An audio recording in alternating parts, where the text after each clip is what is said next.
to your friendly neighborhood Super Show. I'm your host, Walt Waddell, aka Dub Deuces 85. And of course, we are brought to you by the world famous FTN Network. We're out here doing our thing. It is week 1 of the college football season. We got to get our feet wet a little bit. We did our thing in week 0. We had that Georgia Tech W. That was fun.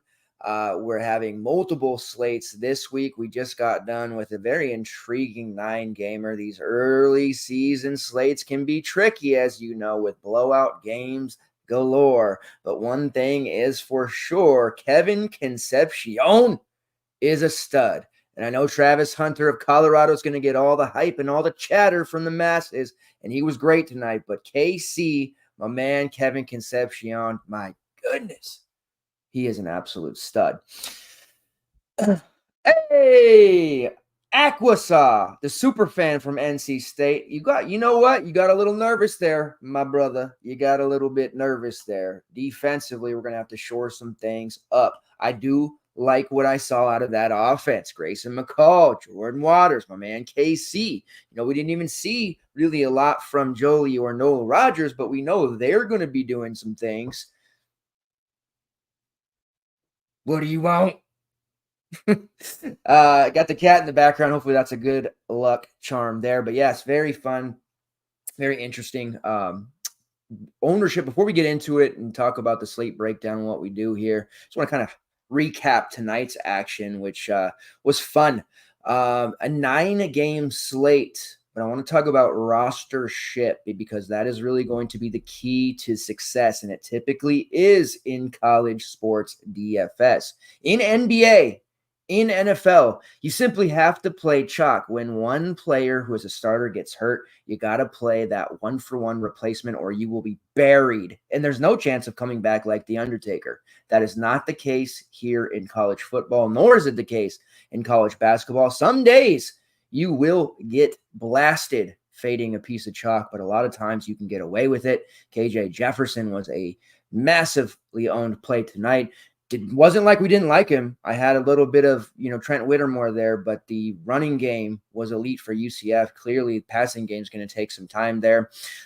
We had a little bit of Cam Miller action at low ownership. Omarion Hampton didn't get a touchdown, but 1 million touches, 35 to be exact.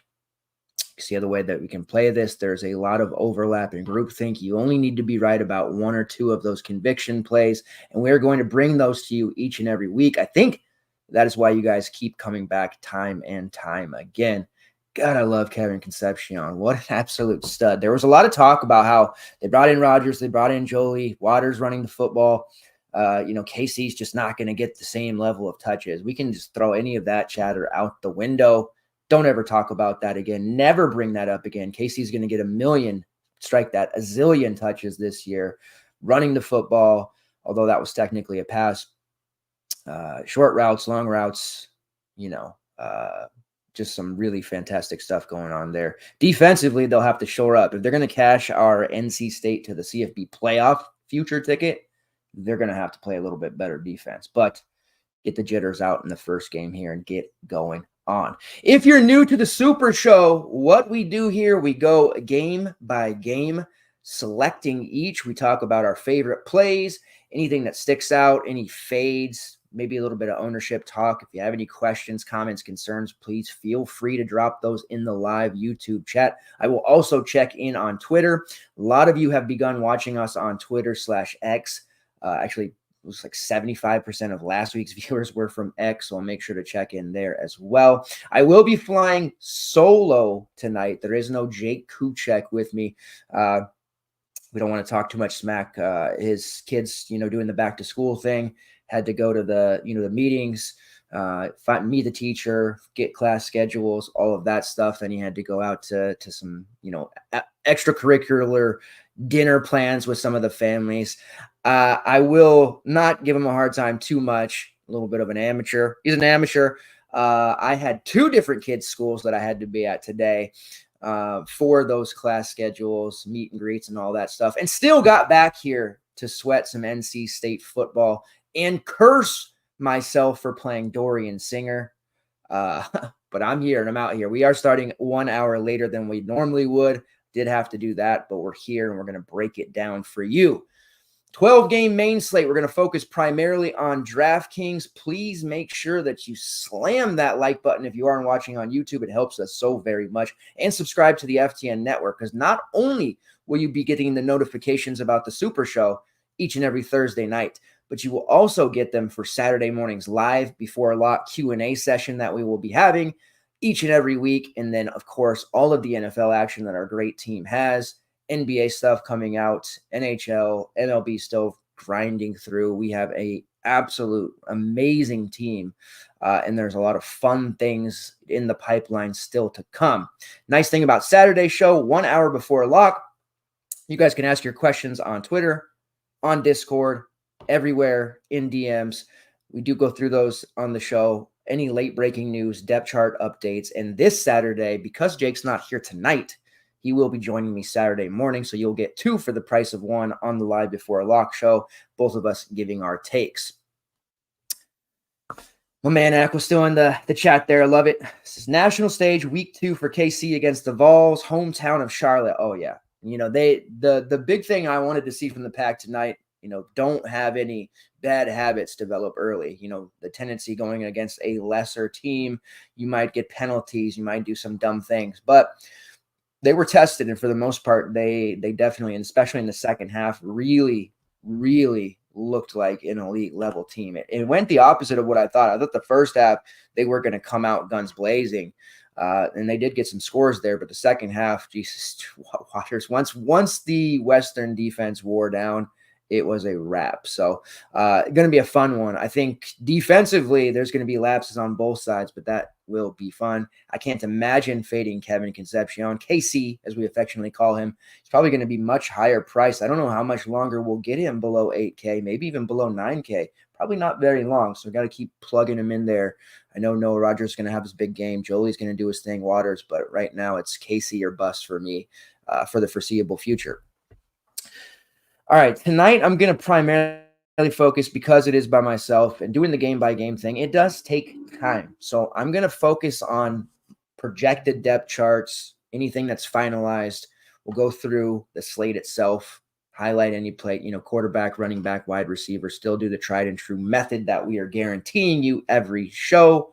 And then we'll talk a little bit about PrizePicks at the end, but I'm going to have most of that stuff taking place on Saturday. However, we've been getting those very favorable numbers that have been changing by the time we go on air Saturday. So if there's any that I really like in best bets, PrizePicks, underdogs, props, all that stuff, we will talk about it before we get out of here. And of course, there will be an initial 3-man core that we will have for you to use in all formats. Let's do it. Let's get into this 12-game slate. And beforehand, there is some really big contests happening all over. DraftKings is especially doing a very good job. Now, you're going to have the coverage like tonight. We had all Discord coverage. We're changing things a little bit. So if you're thinking about subbing to FTN and our college content, we do articles for all main slates on the weekend or anything that are larger than a certain number. But during the week, we have shifted to Discord coverage. And those of you that were subs and in our community and checking us out today, very in-depth coverage there in the Discord, player pools, cores, news updates, answering questions, of course, build talk, strategy talk, all of that stuff. I do truly believe the FTN Discord across the board in all sports is the best in the industry. FTNfantasy.com. Please check it out. Even if you just, poke your head in, do maybe a month, see how it is. If you love it, get on with us for the rest of the year. If you hate it, no hard feelings, roll on, but something tells me that you won't hate it. All right, contest-wise, and FanDuel, of course, has a million contests, slates, all that stuff too. The 12-game slate here, $100K to first $20. The Saturday kickoff, 17.6 thousand entrants. That is a huge amount. A lot of you NFLers and pro sport DFS players, you laugh. You laugh when we talk about our contest, our 1K, our 2K to first college basketball tournaments up top. You guys don't even get out of bed for anything under 50K, some of you. Looking at you, Alex. But 100K to first, I know that'll get a lot of your motors running there. So that is the big one that a lot of people will be entering. $6 5K to first, that's an intriguing one. Plenty of $44 5K to first.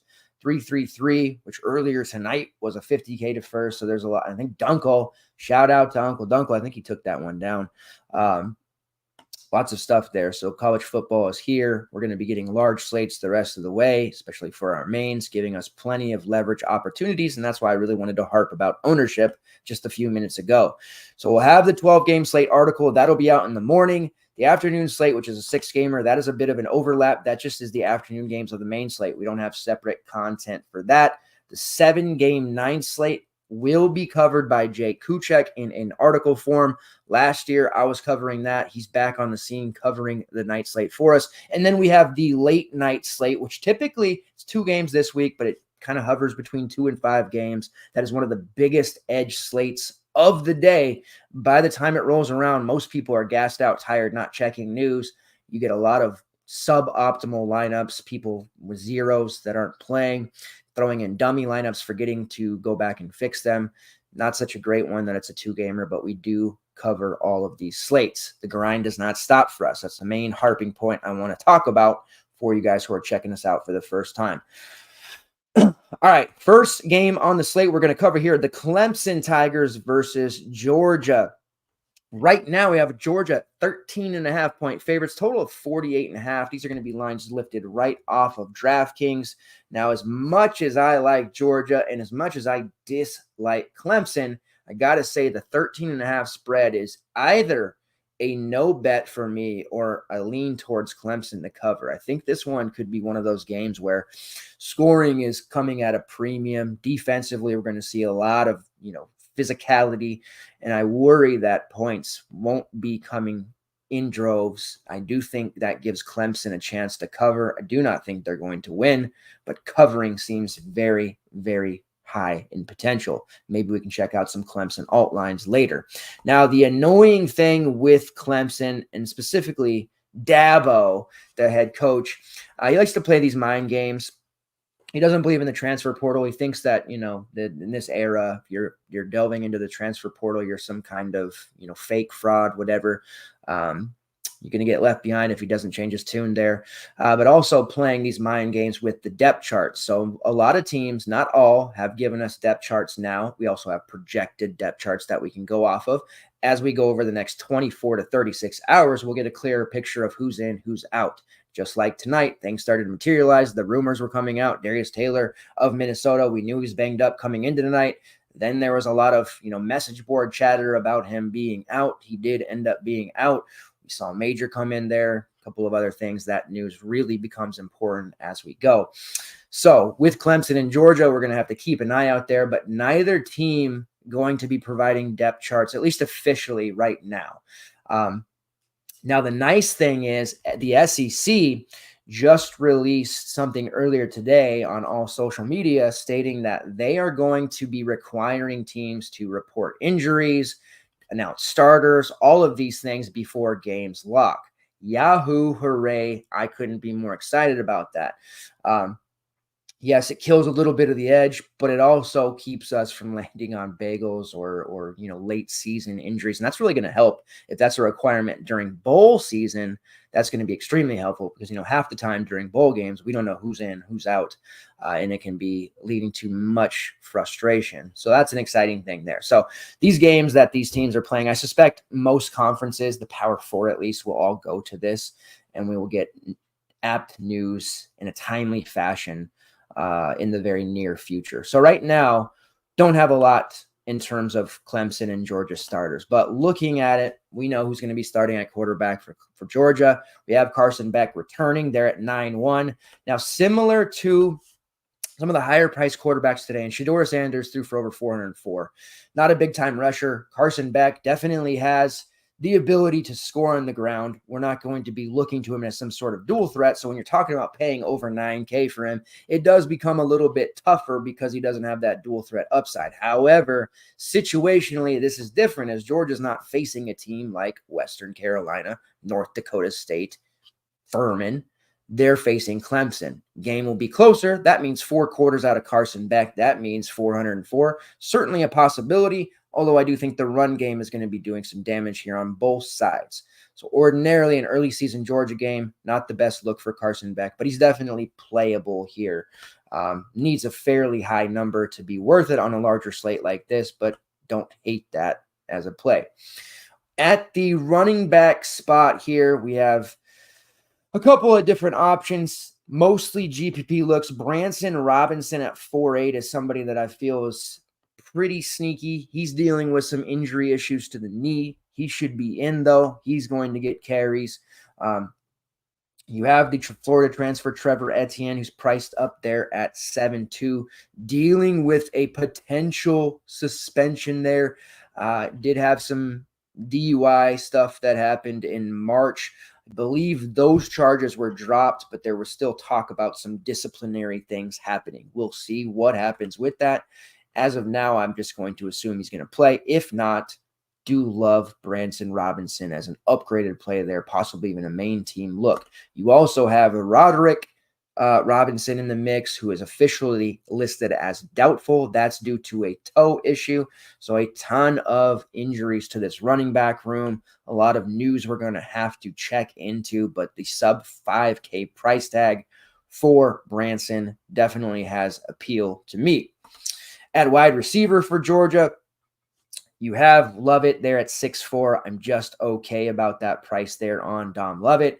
Dylan Bell at 5.8. Arian Smith 4.9. London Humphreys, the transfer in there, sub 5K at 4.5. All interesting options, but nobody that I'm feeling like I have to have. I do like Ben Urasek, who at Stanford as a pass-catching tight end had some very nice evening slates for us 2 or 3 years ago. He's sitting there at 5K. Wasn't particularly productive last year. Missed time. There was quarterback issues, but at 5K, going into a position that we know can be productive for Georgia, he's at least somewhat interesting for us in that regard. On the Clemson side, last year, the running back spot, Phil Maffa, Will Shipley. Who do we roster? Game by game, it was very high variance. Now we know that Phil Maffa, who is going to be getting the lion's share of the carries, he has some pretty favorable props in this one because they are going up against Georgia. Definitely interested in him at 5.6. And this is one of those spots where you have to just think price, which is obviously going to be way too cheap for him for this season. He's going to be over 7K a lot as we get into it. But the matchup is extremely difficult. Will they get game scripted out? Perhaps. But again, I think this is going to be a close game in which Clemson stays in it till the end, and it makes sense for them to get 15-plus touches for Phil at minimum. He's also a bit of a pass catcher, not too much. That mostly was Will Shipley last year, but he did have 21 receptions, over 100 yards, and I suspect he will absorb a lot of that pass catching work with Will Shipley into the professional ranks now.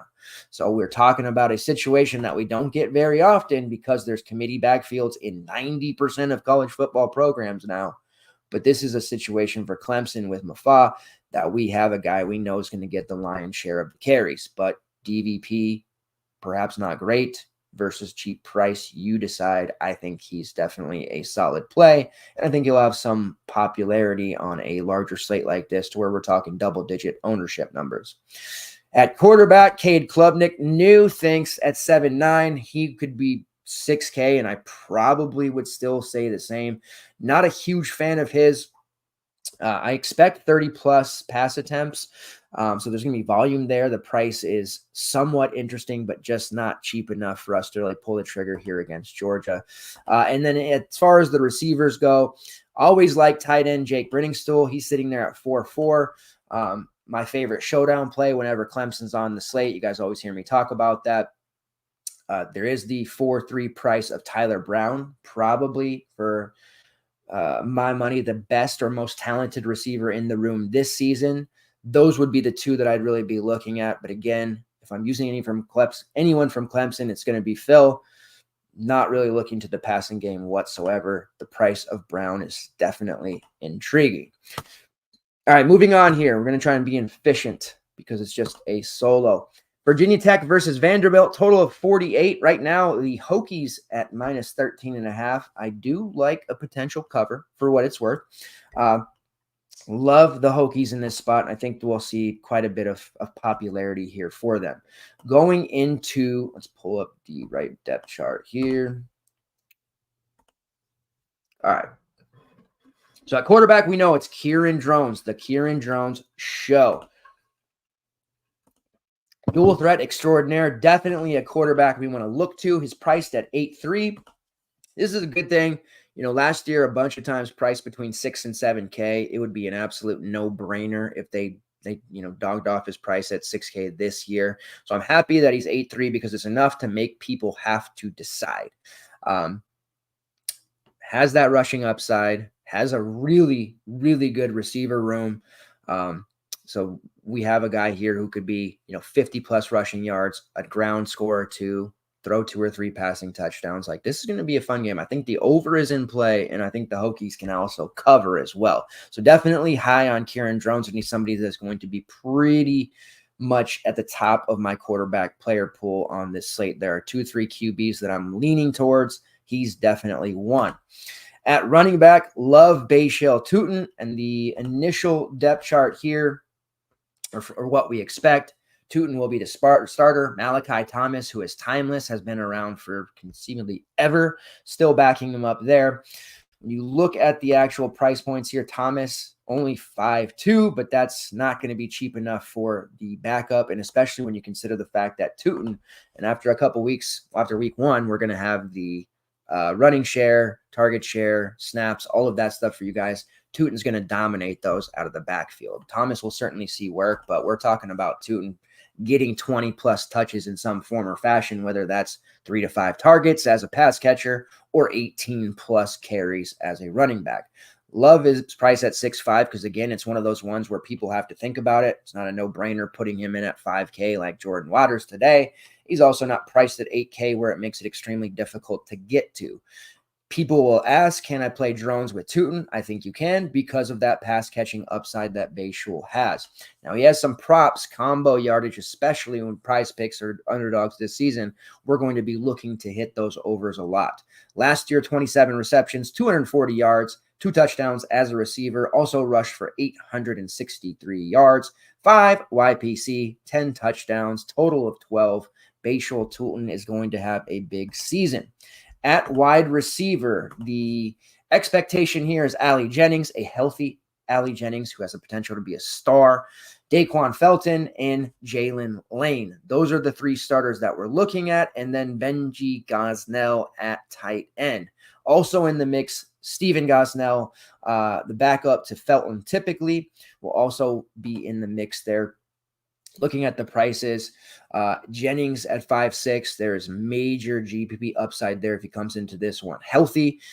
Lane at 5.8, also in play, and then you have Felton there at 6.7. He's going to be very lightly owned because of the big price differential. You see, he absolutely exploded the last month of last season due to the fact that Jennings and a lot of their receiver room was banged up. So Felton just took off, had some really huge games to end the season, which is affecting his price heading into this one. So circling Ali Jennings there at 5.6 because when healthy, there are few receivers in this conference who are going to be better. And I think it's been long enough because of the injuries, and people probably won't remember him at Old Dominion.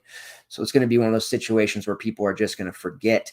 That should have been the case today with Dorian Singer, who was amazing at Arizona his last year, 2022, was awful in USC last year with a crowded receiver room, was predictably low owned today, but Brant Kuithe is back, and it is the Kuithe show. Singer didn't play so well, but he's like 5% owned. I think we could see something similar here with Ali Jennings. On the Vanderbilt side, let's pull up their depth chart. Pretty much what we expected, except at quarterback, it is currently Diego Pavia, transfer from Mexico State, or Nate Johnson. To me, I think Pavia is the better of the two. Has that dual threat upside. He was the conference player of the year in the CUSA last year. I think it would be a very big shock if Nate Johnson was the one that actually got the start. I guess it's certainly possible, but I would not count on that being the case. Looking at the prices, Pavia is It's fine at 7.3. He's certainly playable because of the dual threat upside that he possesses. Nearly 1,000-yard rusher last season, also threw for nearly 3,000 yards. Theoretically has a better group of talent around him, but he's also going to be playing much tougher competition on a week in, week out basis. You have Nate Johnson there at 6'2". If he were to draw the start and actually play, I guess, at 6'2", technically he could go. This would be a worst case scenario, though, because I think what would actually happen is Pavia will end up playing as well, and then basically nullifies both of them as being anything more than a deep, large field GPP option at best. If Pavia starts, I don't have a lot of concern about Johnson coming in there, barring any kind of injury. So that's where I'm at with the or tag on the quarterbacks. At running back, it is our guy, or I should say Jake Kuchek's guy. If he were here, he would tell you Cedric Alexander, who is now a sophomore. True soft. Backup's going to be Monty Jones or AJ Newberry, who's a redshirt freshman, or Jace Gillespie, also a redshirt sophomore. All of those guys are just, true backups. Now, I don't know that Alexander is going to be some sort of 30 carry back super bell cow, but he's certainly going to be like a 75-25 type of running back. He's going to get, a lot of the work here. Needs to improve on his ability to be elusive. YPC last year was about 3.9. A lot of that had to do with the poor quarterback play, the inability of the line to hold. I think we see a much improved Alexander. He's priced at 5.3, which is interesting to me, and he also has pass catching upside as well, and that's something that Pavia could lean on there as a bit of a safety valve. Monty Jones, somewhat interesting at 4.7 because he's going to get work as well, and it has touchdown upside as they get into the red zone area, but 4.7 not quite cheap enough there. I will admit that DraftKings, they deserve a shout out. Week 0 pricing was awful. Today's pricing was a lot sharper, not great, but sharper, and their pricing has been fairly good. In the past, we'd get something like Alexander at 3.5. Everybody would roster him, just like we saw with the Lafayette running back today. Whether he did good or not is irrelevant, but at 5.3, it's enough to make people wonder. Jones at 4.7 is going to be 0.1% owned. So I do not mind Vanderbilt running back exposure there, especially with Alexander. When you look at the wide receivers, as it stands right now, Quincy Skinner as the primary starter, Junior Sherrill, and in the slot, we're going to be looking at Richie Hoskins. There is a true freshman by the name of Bosky Barrett that's getting a lot of hype out of the Vandy camp and by beat writers. Not going to be somebody that we can rely on or look to early on, but do not be surprised if you see that name Bosky Barrett pop up sooner rather than later. As far as Vanderbilt pricing goes on their wide receivers, Sherrill's there at 5.8, Skinner sitting there at 5.1, Hoskins down at 3.1. That's certainly interesting. Now, we have to be careful loading up too many of these 3K near min price receivers. The tendency is to just do so. You get those payups like a KC tonight who put up 3 touchdowns. Travis Hunter, if you would have had a lineup with those guys, McCall, Miller, whatever, it wouldn't have mattered how bad Whittemore did, or Manning from Missouri who had 3 catches.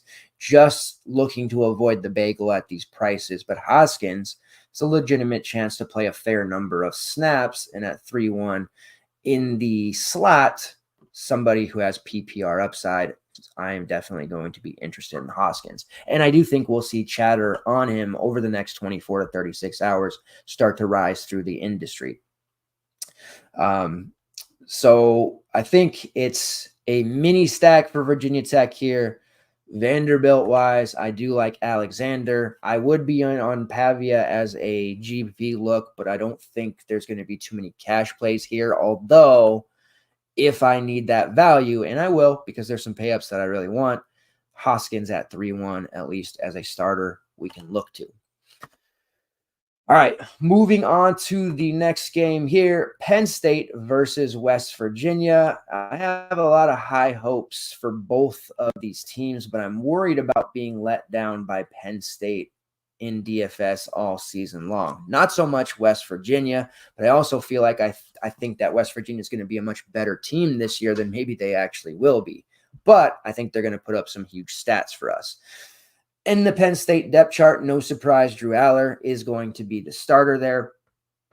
At running back, it's going to be Nick Singleton and Katron Allen. Doesn't really matter if they have an OR tag or not. Either way, both of them are going to get touches. It's basically just going to be a 1A, 1B situation, which is what it's been for the last couple of years with those two. So no surprise there. Wide receiver, that room's going to have to show us something. Redshirt junior Harrison Wallace, most people talking about Omari Evans or Julian Fleming with the OR tag. Fleming coming over from Ohio State. And then in the slot, you're looking at Liam Clifford. None of these names really all that exciting. When typical Penn State slates are here, we're really going to just want to look to Singleton or Allen. And honestly, both of them are really cheap. In the past, we've had some GPP lineups with both work out, but this is typically one of the situations where we've strategically said, oh, we want to get all this running opportunity. We can play both of these guys, especially if the matchup is great. But this is a spot where I want to pick one or the other and perhaps just run two lineups, get exposure to both, and call it a day. I typically lean towards Allen a little bit more because he tends to be the cheaper one. So I just want to save that money. But Singleton is the home run hitter. He's the one with the massive upside who can really break a slate, where Allen is kind of that, more solid, high floor touchdown type of guy. Singleton will take the top off of it. Certainly don't mind either going up against West Virginia. Defensively, I think they'll be improved, but I don't really worry too much when Singleton and Allen are on the slate, especially priced under 7K. So that's where we want to get our majority exposure to this team. Aller priced at 8.7 is laughable. This is one of those early season overprices. I think eventually he'll fall down into the low 8K range and probably kind of settle out there. You go back to last year, he was priced up nearly 9K to start. Had a pretty solid outing, threw for over 300 yards, 3 touchdowns, 38-15 win, which was against WVU. And then you saw a lot of games where 20, 22, 24 fantasy points, typically about where he hovers. I do not envision myself being able to pay almost 9K. He does have some rushing upside. He will contribute in that area, but that is just a very high price for me. The sticker shock alone really kind of hurts my feelings. At wide receiver with the OR tag, Julian Fleming priced at 6K. That's a no thanks for me. He may eventually end up being the top guy. I would rather use Harrison Wallace there at 5.5, but again, not really that excited. At tight end, and we're seeing these in best ball drafts a lot, tight end Tyler Warren going pretty high, especially in these weekly drafts that Underdog has introduced. He's been the first tight end off the board a lot. No surprise there. He has gotten a lot of hype in camp. He has been a very consistent option. He sits alone there. The main backup to him is a redshirt freshman by the name of Andrew Rapalea. Warren is going to get a considerable amount of work. So it would not surprise me if we saw some ownership there. Priced at 4.5, not super cheap by any means, but definitely enough as a value play. And again, kudos to the sites here, especially DraftKings. We're not pricing him at 3K where everybody's going to mindlessly click him in. So Warren as your number one pairing partner, which I think a lot of people may do in Aller lineups. To me, Harrison Wallace is the best overall pass catcher in this room from the receivers. West Virginia, this is my team. This is a team I like to use players from quite often the last couple of years, and especially with Garrett Green. Garrett Green has been a habitually underpriced quarterback throughout his time in the DFS land for us. Last year, going into this particular matchup with Penn State, he was priced at 5.7, which was a joke.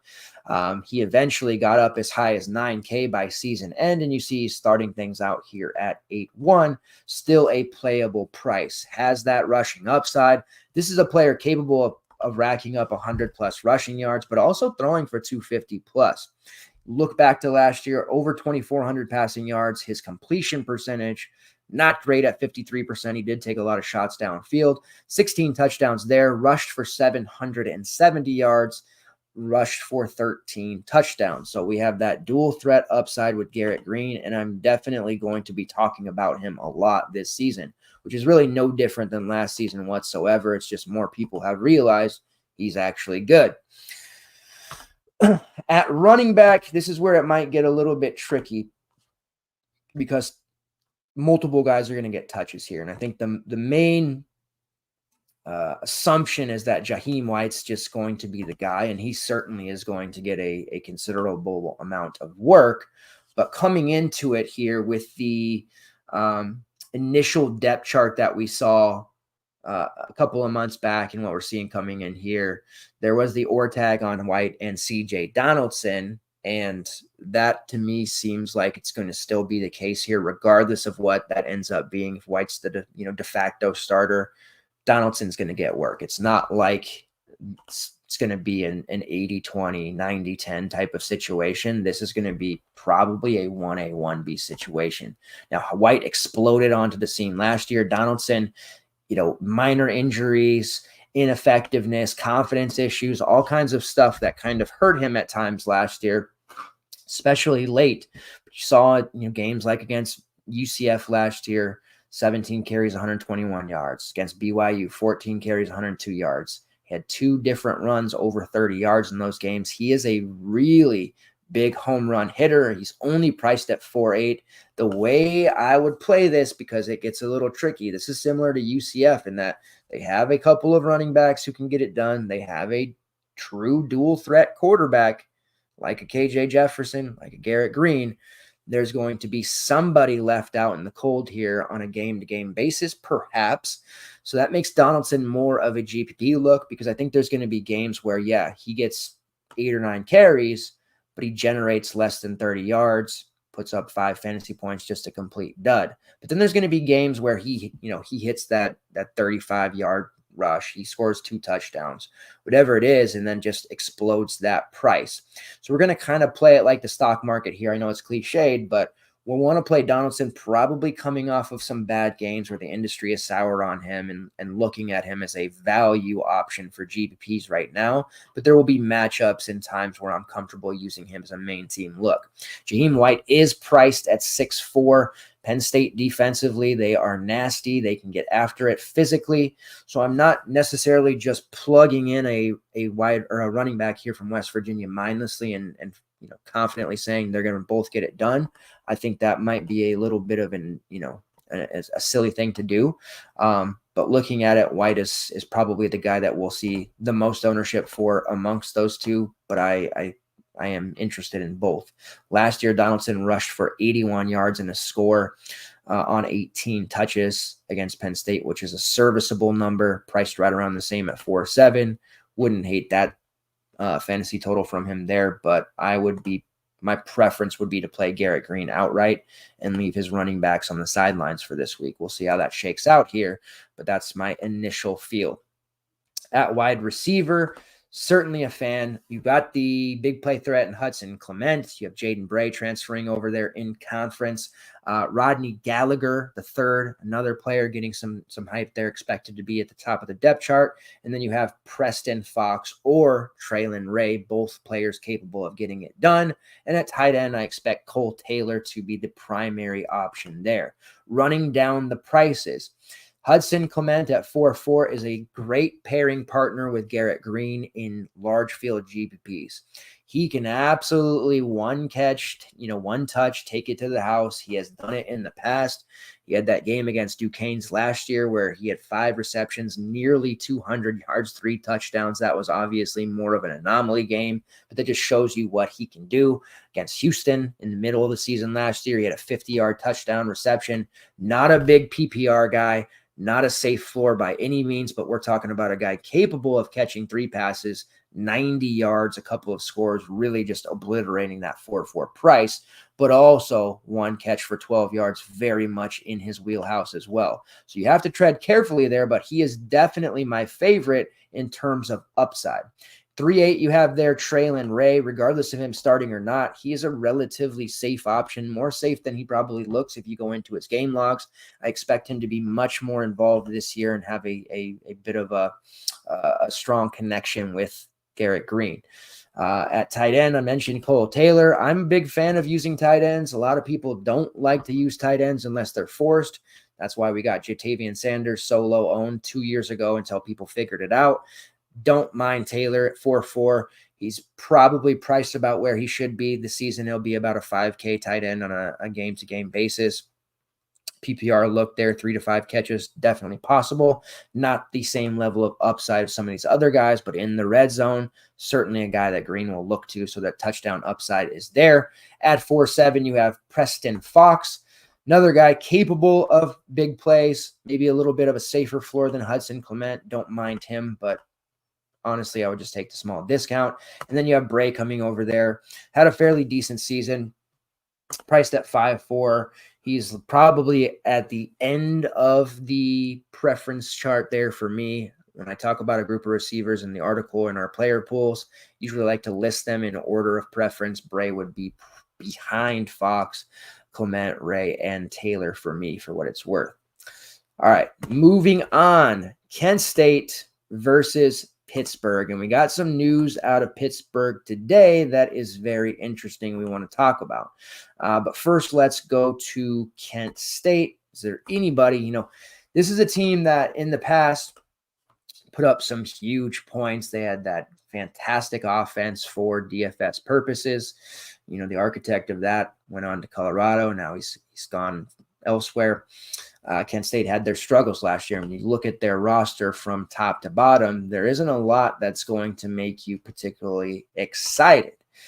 That's a shame. I think MAC took a little bit of a step back last year as a conference, and we need to see something from Kenny Burns and the crew this year. So we'll see. The understanding or the expectation here, you have Tommy Ulatowski back at quarterback, Devin Cargman as well. Neither of those guys are going to be options for us. They're both under 6K, but there's really no reason to use the Kent State quarterback here. This is not 2021, 2022, unfortunately. At running back, you do have some news here. Gavin Garcia, who's pretty much expected to be their top running back or one of them, is going to be out for the season. Suffered a very serious knee injury just recently. The news of that just recently is kind of a progressive thing. So that's unfortunate. That does put Kai Thomas in our life, former Kansas and BC transfer. Hasn't been fantasy relevant much, but with that Garcia injury, he now jumps to close to the front of the line. Kai Thomas has pass catching upside, and he's got real talent, but priced at 5K going up here against Pittsburgh. I think he'll get work, but I am very concerned about the lack of a adequate passing game causing loaded up boxes, and Kai Thomas is just going to be singled out by the defense. So running wise, not a lot to like here either. At receiver, they do have at 6'1" Krishan McCray. McCray is certainly a guy that in MAC games this year, we're going to be talking about a lot. 41 catches, 600 yards, 4 touchdowns. Really started to turn it on late into the season, and I think he will be a guy that we use against other MAC teams, not necessarily here. And the WR2 in the situation, Luke Floria, 39 catches, 400 yards, 4 touchdowns last year, priced at 5K. But I think it would be a little bit of a mistake to play very much Kent State here. Certainly not in our main builds, maybe a sprinkling, a smattering in GPPs, but it's all about Pittsburgh here for me. And there is one player in particular, possibly two, that we can use. I mean, we can use multiple, but there's one that is very much signed, sealed, delivered on our plate. At quarterback, Nate Yarnell or Eli Holstein was what we saw heading into the week. Right now, it's looking like Yarnell is the loser in the quarterback competition here. He's not going to get, apparently, this is the latest, not going to get first crack, but is expected to play. So that's an easy write-off for us because we just don't need to get involved with quarterback situations like North Carolina tonight. Like, nobody used Max Johnson. I mean, a few people I guess did, but that was just an easy situation to avoid, right? Harrell played. Hampton got 1 million touches. Just no reason really to mess around with that. You may end up getting a Eli Holstein to pay off 5-4, but is it really worth it on a 12-game slate to risk it if you're not playing 100+ lineups? I don't think so. So that being said, and I think Holstein's very talented, I'm certainly going to be paying attention to his performance, but I have more interest, all of my interest in the running game here for Pittsburgh, and is specifically a player we were talking about earlier in the week in the FTN Discord, and I suspect the industry is probably doing the same. Desmond Reed sitting there at 4.6K. Did have the or designation heading into the week. It's a battle between him and Rodney Hammond. Hammond being one of the primary incumbents. He's been around the team for a while, but Desmond Reed does win the job outright and is going to be the starter. Priced at only 4.6. Now, you might not have heard of Desmond Reed, or maybe you don't know, what he's about. Used to play for West Carolina. Would have seen him tonight. So former FSC standout, big-time stud, just a tick under 900 rushing yards last year, 13 touchdowns, also a pass catcher out of the backfield, which we like. I think Holstein and Yarnell will lean on him in that regard as well. 21 catches, 283 yards, a YPC of nearly 7, granted against FSC competition for the most part, but Reed was the player that I was looking at heading into this, where it just seemed like he was a guy we wanted to get to. You look at they played early last season, I think it was Arkansas. Didn't do a lot on the ground, did score a touchdown, was able to generate double-digit fantasy points thanks to his work in the receiving game as well. He had 3 receptions in that game. So now he's going to be in a favorable script against a team that they should be able to do some damage against. Rodney Hammond's still going to get work behind him. It may end up being more of a 1A, 1B situation when it's all said and done, and they're priced pretty similarly. Hammond at 4.9, Reed at 4.6. But Reed is just the much more explosive option and the one that I'm very excited about. And people that look at logs and just go to and see, sub 5K options. Oh, this guy averaged almost 30 fantasy points last year. Doesn't really matter to them what the situation was, circumstance, where he was, what he did. They're just going to click his name in. So he's going to be really popular, I would say for sure. If he's not, it's a gift to the rest of us. When you build your alt lineups, it makes sense to just pivot to Hammond. And what you're hoping there is that once they get into the red zone area goal line, Reed subs out, Hammond steps in, falls in from 1 to 2 yards, does that 2 or 3 times, a la Mike Allstott. Second time today I've been able to make a Mike Allstott reference, by the way. Did that earlier in the FTN Slack. and perhaps Reed, ends up under 100 yards and no scores. That's a way you can get some major leverage. Or they might just both dice this Kent State defense apart. Don't want to use both in the same lineup. It's going to be a question I get later, but one or the other, Reed being the primary option for me here. The cat that made the cameo behind me earlier is staring at the garage door, so just give me 1 second to let him out. Get out of here. All right. Receivers, all sub 5K. Quarterback play, what's it going to be like? We'll see. The massive amount of talent that my man Kanata Mumfield has, it's really difficult for me not to want to have some exposure to him. Now, it's been a couple of years since we've really had the, fantasy relevant Pittsburgh in our life. Israel Abin-Kanata,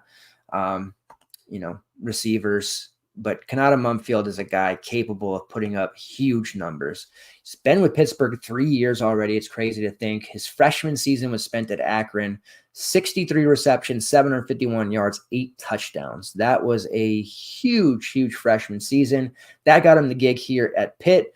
58 catches, 550 yards, and a touchdown in 2022. And then last season, with very poor quarterback play, mind you, 44 catches, 576 yards and 5 touchdowns. I don't think Mumfield gets the respect that he rightfully deserves. We're talking about a player that if he played with Shedeur Sanders, and maybe I shouldn't even say that because Sanders makes everybody look better with the way that their offense is. But Grayson McCall, if Mumfield played for Coastal Carolina the last 3 years with Grayson McCall, he would be getting a ton of early round draft hype. He would be a 1,000-yard receiver. This is an extremely talented guy. The fact is he just does not get the respect that he rightfully deserves. Now, in 2022, when he came to Pitt, Jared Wayne was a 1,000-yard receiver, and that was with Kadon Slovis when he transferred there. So playing next to Wayne, still putting up almost 600 yards with Slovis, who's hit or miss as the WR2. That is a big time production. And I think he has the ability to turn out a Jordan Addison-like type season, maybe not some 1,600-yard season, but I do think we could see 1,100-1,200 yards out of him as the primary option here in the receiver room, especially when you consider the fact there's no Bub Means. Like, this is the time, if ever a time for Mumfield to step up and really claim what is rightfully his as an alpha, it's this year. Other starters in the expectation, Raphael Williams, a.k.a. Poppy, and then we have Dejon Reynolds and Kenny Johnson at the third receiver spot. They have an OR tag currently, but that doesn't really matter. I don't have a ton of interest in anyone other than Mumfield there at 4.8. The starting tight end will be Gavin Bartholomew. A couple of years ago, he was a pretty big touchdown hawk. Not so much last year. Only one touchdown reception.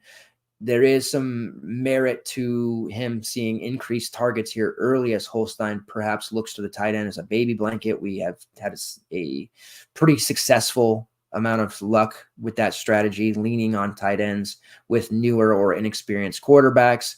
So I think Bartholomew is at least interesting in that regard, but it's Mumfield at 4.8. If I'm not playing a Pittsburgh running back, I'm going to be looking to get Mumfield. There will be very few lineups. I don't have a Pittsburgh running back for what it's worth, but I will have some with both Mumfield and Reed. Poppy is down there at 3.8. Really intriguing option. He has a lot of athleticism, speed, pretty unproven, but at least somebody to have that name filed away for later, perhaps when we're starved for value. A name that you want to know, somebody that we can,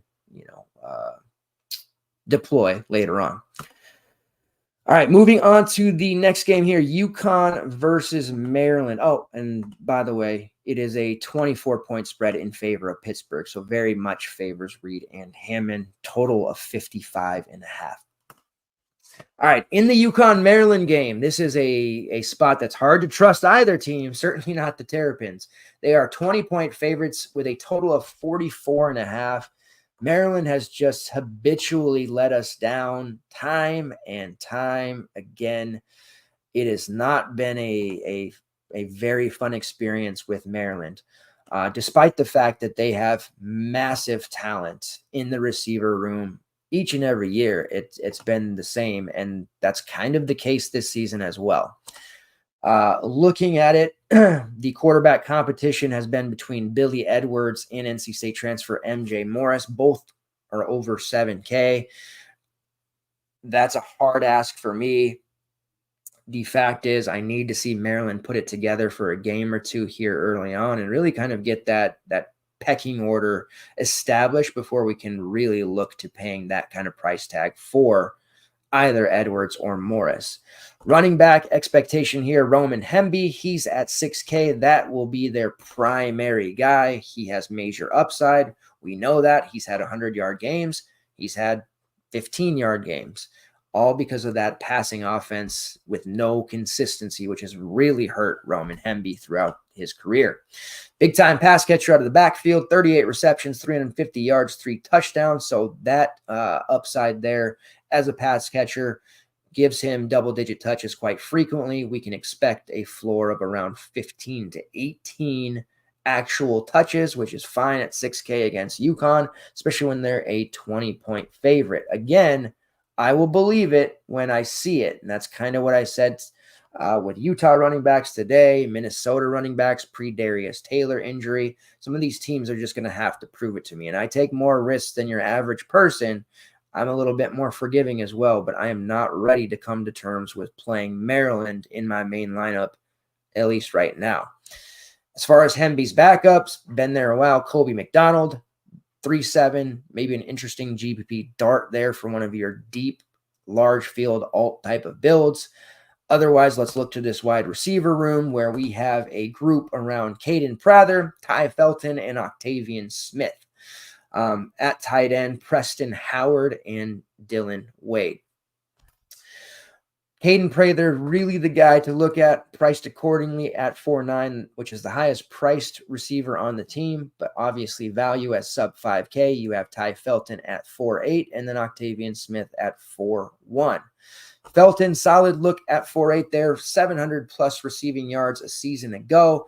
Somebody that I have seen in camp them talk about and give him the opportunity to run the football as well, although I'm not going to count on that. And then Caden Prather, 42 receptions, 666 yards, and 5 touchdowns a season ago. Also somebody they have put in a position this summer to run the football, doing some gadgetry type things. Don't mind paying or using one of the Prather Felton values. Don't have a lot of trust again for Maryland, but those prices are obviously adverse to too much risk. I can take a shot there with Prather or Felton and feel pretty confident that they can turn in a 5-450 line at minimum, which is really all we need at that price. On the UConn side, pull it up here. Some familiar names. Joe Fagnano and Nick Evers in camp competing for the quarterback spot. Fagnano sitting there at 5'6". He did not win the job, but it does sound like the leash will be short. So, he had that experience last year. He struggled a lot. He could get back in if Nick Evers struggles. Evers sitting there at 4'8". Cheap quarterback, starting guy, sub 5K. Makes sense perhaps, but I don't feel very confident that he's going to pay off that 4.8. And again, I think that leash is short. Fagnano could come in there. It's just a really tough spot to try to trust for your main build. When it comes to the running back spots, you are looking at Cam Edwards, Victor Rosa, and Darrell Robinson, who came over from Charlotte. Darrell Robinson, an absolute star of a player in high school, has major upside. He's there at 3K. That's one of those way too cute plays. I'm not going to play him. I'm not going to play him. I'm not going to play him. But I really like Darrell Robinson's talent. Looking at Rosa, 560 yards a season ago, 3 touchdowns, 12 receptions, 70 yards at 4.5, just okay. Cam Edwards sitting there at 5'4", has been dealing with a toe injury, which I believe was basically a nagging turf toe issue. That was earlier. Seems like he's fine. He will play, but that's the type of thing that just can flare up at any time. Has missed a lot of camp, has missed a ton of their spring stuff, has been practicing, but just something to be aware about. 5'4", not really that interested myself. And then at receiver, you have the Wisconsin transfer Skylar Bell, the de facto, I guess, by name and pedigree, WR1, priced at 3.8. I had very high hopes for Skylar Bell at Wisconsin. Just didn't work out. Will have that opportunity to be a higher level PPR guy at UConn, I think, and a lot of people will be slow to kind of realize that. I don't mind looking to him at 3.8. I think there's merit to using him in your main lineup. Again, there aren't a lot of appealing weapons for this team. Brett Buckman is the other starter. You have TJ Sheffield in the mix as well. That's a name you're probably also familiar with. Sheffield, throughout his career, spent times with Purdue. Kind of a shorter yardage guy. Has a little bit of pop, priced at 4.4. Just okay.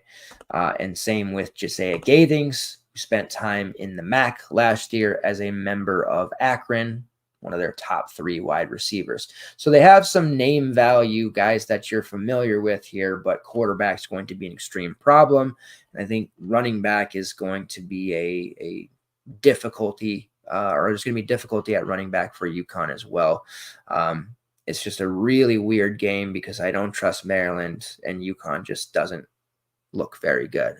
Can't wait for basketball season when it comes to UConn, who's flirting with the Big 12, by the way. Don't know if you guys saw my tweets about that, but by 2026, you can see UConn basketball in the Big 12, and by 2031, UConn football. You have to think the Big 12 would be willing to take UConn basketball into the conference and send UConn football into the sun, rather. All right, South Dakota State versus Oklahoma State. We have a total of 54 in this game. Spread-wise, no, Oklahoma State 9.5. So this is a game we want to target. Oh, go figure. At quarterback, the timeless Alan Bowman, who is in his 7th year. Absolutely insane. He's priced at $7K. There is no upside there because he's not going to run the football. We know that he's a statue, but we saw with the Cowboys last year, despite having an absolute god in Ollie Gordon, he threw for a lot of volume. Frequently 35 plus pass attempts, and 3 of his last 4 games to end last year were all over 40 attempts. So there is merit to using him. Close game, of course, but we're just going to go right to Ollie Gordon, who praise the DK algorithm and pricing editors. They made Ollie Gordon 9-1. I would just be absolutely livid if he would have been priced at $7K or something truly horrific. 9-1 at least makes people have to, again, think about it. He will be priced in the mid 9Ks in no time. When you look back to last year, he was priced under 6K before he had that absolute explosion game against Kansas and really kind of, put himself on the map. 3 straight games over 40 fantasy points. You just couldn't fade him. At 9-1, as a proponent to 4 running back lineups, although I ran 2 quarterbacks tonight, I am going to be starting most of my lineups, anything that I put money on for that matter, with Ollie Gordon. Thank God he's 9-1 because, again, it will make people have to commit. It will make things harder in overall lineup builds. You will not just be able to jam Ollie Gordon in and then go up top and say, okay, I want Cam Ward, who I love, perhaps Will Howard, a couple of these other guys. You're going to have to make some very, very tough decisions, which was the case tonight with guys like Travis Hunter, who just couldn't fit. So Ollie Gordon at 9-1, needless to say, had the legal issues. Coach Gundy had said that the way to punish Ollie Gordon in the early part of the season was to give him extra carries. Who are we to argue with that? Extra carry sounds like a very, very sound punishment to me. Oh, man, I can't believe it. Give me 35 to 40 carries of Ollie Gordon week 1 at 9-1. Yes, please, all day long. At receiver for Oklahoma State, let's get into the right page here. All right, pulling up the pokes. This is where it matters. All right, so in the depth chart, tight end Tyler Foster, Quentin Stewart as the backup, and then at wide receiver, you have Rashad Owens, another guy who's been around forever, Brennan Presley, who I really like, and Deshaun Stribling, who is now finally healthy. As far as backups go, Gavin Freeman, Talyn Shetrone, and Cale Cabinas. Yes, that is his real name, are your backup wide receivers who will factor in throughout the season. You guys may remember the receiver room for the Pokes last year dealt with a high number of injuries, especially to Stribling. They were frequently having to burn red shirts of players, so we'll see how that shakes out. But right now, Presley, Owens, and Stribling are your primary receivers. Stribling is intriguing at 4.8. We know he has upside during his time a few years with the Cougars, with Cam Ward, big-time option. I think he is probably my preferred option there as long as he is fully ready to go. Presley's priced a bit obscene for me at 6.8. I know he ended the season with 4 straight games over 19 fantasy points. Again, injuries galore, and his target share was massive. You may remember that final game last year against Texas A&M, 16 receptions, just a ridiculous amount of targets in that one. Don't hate it if you want to use him. If you've got a few fade Ollie Gordon lineups, you have to play Bowman in one of his receivers. There's just no intelligent build that doesn't include Ollie Gordon or Alan Bowman in one of his receivers. I don't see how that can happen. There's going to be points scored. Oklahoma State's going to, that just doesn't make sense. So for me, that's Stribling because of the price of 4.8. Owens at 5.2 is kind of a solid floor look there. Usually that middle-priced receiver is the one that ends up being the lowest owned because people either go up top or they take the value option amongst the starters. And then at 4-4, you have Gavin Freeman. To me, looks like what will develop into the WR4, but what that actually means remains to be seen. South Dakota State, pulling up the players to know. Quarterback, you're going to be looking at Mark Gronowski. Last year threw for nearly 3,100 passing yards, 29 touchdowns, 400 rushing yards, and 8 touchdowns on the ground. Also completed nearly 70% of his passes. So there's talent there for Gronowski. Priced at only 6-1. Definitely. Do we think he has Cam Miller-like upside? We do. Miller ended up being really low owned because of the Jefferson. It just made sense to play him, of course. I think we see it a bit of a course correct overreaction. I think a lot of the industry looks at Gronowski and 6-1 dual threat upside. You're going to see a tremendous amount of talk on him over the next day or two. Groupthink as the way it is. I think Gronowski could actually draw a fairly decent amount of ownership, maybe pushing somewhere between 18 to 20% when it's all said and done, and even more in high dollar single entry and double ups. Like Gronowski at 6-1 in this spot. It's going to be good because he's going to have to throw the football, of course, but also this game projects close enough, could play out very similar to what we saw tonight between Colorado and North Dakota State. Gronowski scoring a touchdown or two on the ground, getting involved, throwing 250 plus yards. That 6-1 price tag is just really, really appealing. Does push me towards a 2-quarterback build, which purists will say is the right way to build. But that remains to be seen here as we work our way through the rest of the slate. At running back, Amar Johnson, pretty much the RB1. 800 rushing yards last year, 4 touchdowns, 12 receptions for 122 yards. He was the backup the last 2 seasons. Looking at it, speedy guy. Now he's set to take over as the starter. He's priced there at 4-5. Angel Johnson, his projected backup, priced at 3-8. I would prefer to just play Amar. I don't think there's any need to get too cute by trying to play one of the other running backs, but truthfully, I think I'd rather just play Gronowski and move forward. But Amar is the play at running back. And then at wide receiver, Griffin Wilde projects as their WR1. Last year, 20 catches, 400 yards, 6 touchdowns. He was a true freshman last year. There was offers apparently for him to transfer out this year. He had P4 upside, and there were teams that called on him, but he decided to stay and be the guy here for South Dakota.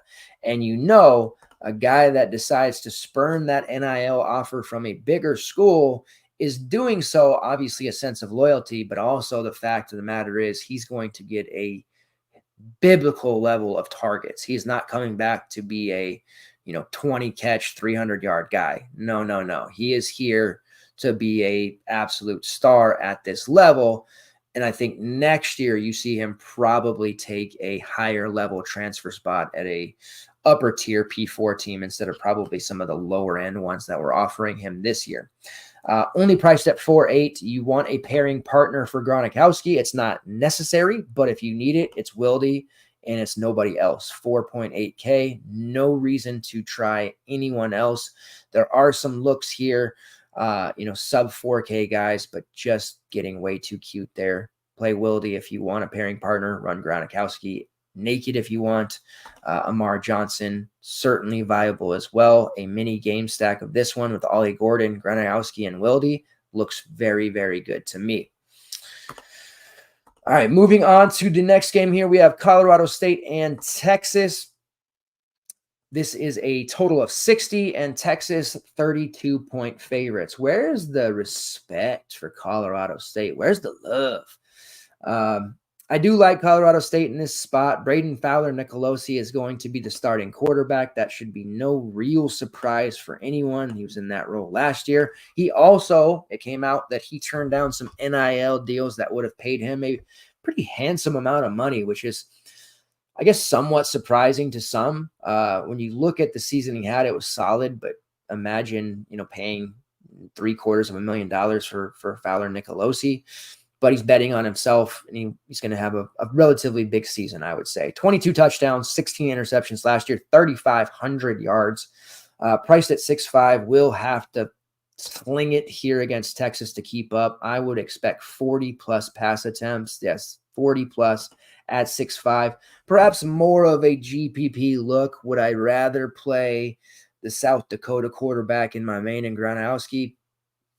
Probably, but Fowler Nicolosi is absolutely in the mix as well. That second quarterback that I play, likely going to be on the cheaper end. As much as I love Garrett Green, I have one other quarterback ahead of him, my own personal ranking. And I think it's going to make a lot more sense in Ollie Gordon lineups to pay down at the super flex for a second quarterback if I'm not playing 4 running backs. At running back for Colorado State, shaping up to be a two-headed monster of a look here. Justin Marshall as the starter, Kobe Johnson as the backup. Marshall is a redshirt freshman, had a really strong end to last year. The hype throughout camp on him has been palpable. Damian Henderson and Avery Morrow as the primary backups. Morrow has had his shot to start. He's been around forever. You might look at him and recognize the name C43 and think, oh, is he the guy that I want to use? He's not. Marshall sitting there at 4.8. Played the last 3 games of the season there, and heavy volume, 18 plus carries to end the year against the likes of SDSU, Nevada, and Hawaii. 14 plus DK points in each of those games. Rushing opportunities against Texas, perhaps not too plentiful, but he does have pass catching upside. And this is just one of those weapons that they're going to want to put the ball in his hands in a myriad of ways. The backup there, Kobe Johnson, priced at 3.7, just okay for me. Missed the second half of the season there. Does also have pass catching upside, but Marshall would be the play if anyone. And then at wide receiver, a go-to guy that we're going to be using in those late night MWC slates, Torrey Horton. You know that name. Horton here's a who, spent time at Nevada, followed his coach here. And then Armani Winfield and Dylan Goffney. Those are the 3 starters. At the backup spot, Donovan Ali, which is a name you probably know from his Pac-12 times, and Caleb Goody. So that's their 5 wide receivers that they're going to use. Goffney, of course, spent time at SMU a while back. WR2 priced at 5.8. That's a little bit of a sticker shock for me. The price of Horton at 6.9, he's well worth it. We're talking about a guy capable of production in the 9K range. So and this is kind of what I'm going to be going back to and what I thought we might get out of Dorian Singer tonight. Similar price point, similar talent level. Didn't work out, but Horton had a much bigger year last year than Singer, of course, and I do think he's going to end up being one of those more relatively popular looks at wide receiver.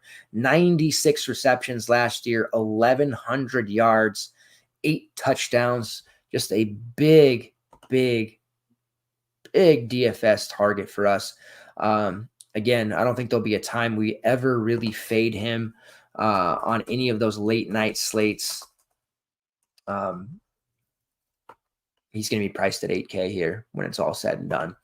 So love Horton at 6.9. Not necessary to pair him up with Nicolosi. You can just run him by himself.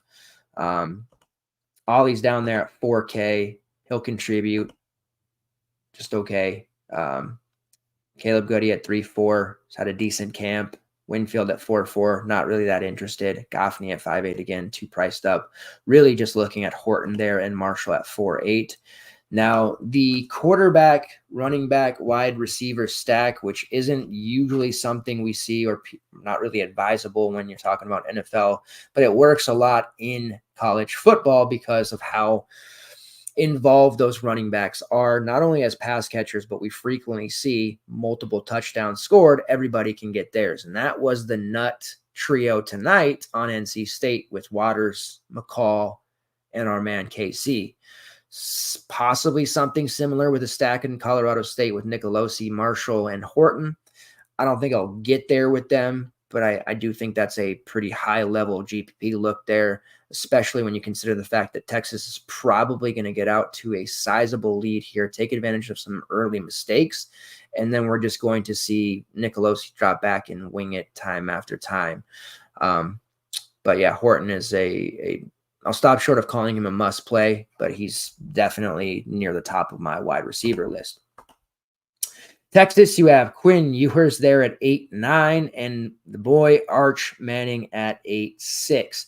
Now, they're desperate to get Arch Manning on the field, but they can't because Ewers is not entering the draft until after this season. There was even some, you guys know the Message Board Geniuses Twitter account. A lot of it's trolling, but there are genuine people who post some of the most ridiculous things on these message boards. And there was a few that were calling for Arch to play tight end, fullback, just to get in the game. And I get you want to get this kid on the field, but he's just going to have to bide his time. There will be some opportunities there during blowouts, but right now, and barring injury, it's Quinn Ewers all the time. Priced at $9K, it makes sense. It's a little high for me. I think we're probably looking at like a mid-20s score at the end of the day for Quinn Ewers. We saw some pretty heavy volume there, in the CFB playoff against the Huskies, 43 pass attempts. Conference title game, 46 attempts. Like, he has it in him to put up a big score, but and obviously with all the injuries at the running back spot, they're going to lean on Ewers' arm a little bit more than maybe people even thought. But that price point is just very difficult, I think, for me to get to. Running back is where it gets interesting. We lost CJ Baxter for the season, and then a couple of days later, we lost Christian Clark. The expectation here in the industry, and you see in best ball drafts and all that, Jaden Blue flying off the board. He's priced at 6.2 there. I expect Jaden Blue to be very highly owned. It's a fade that probably doesn't make sense just because of how cheap he is and the expectations for his touches. However, if you are a little more risque with your builds and you don't mind possibly getting choked out by a heavy chalk, a blue fade kind of is interesting because we saw it with some of the blowouts tonight. If Texas gets out in front and, Colorado State's doing their thing, scoring points a little bit, but Texas builds a 3-touchdown lead after the first, a 5-touchdown lead at halftime, there's really no reason to continue to put Blue at risk, because if you lose him to an injury, then it's pure dire straits and you're in trouble. Now, they have a very talented running back room. They can withstand another injury, but why the hell would you put yourself in that position?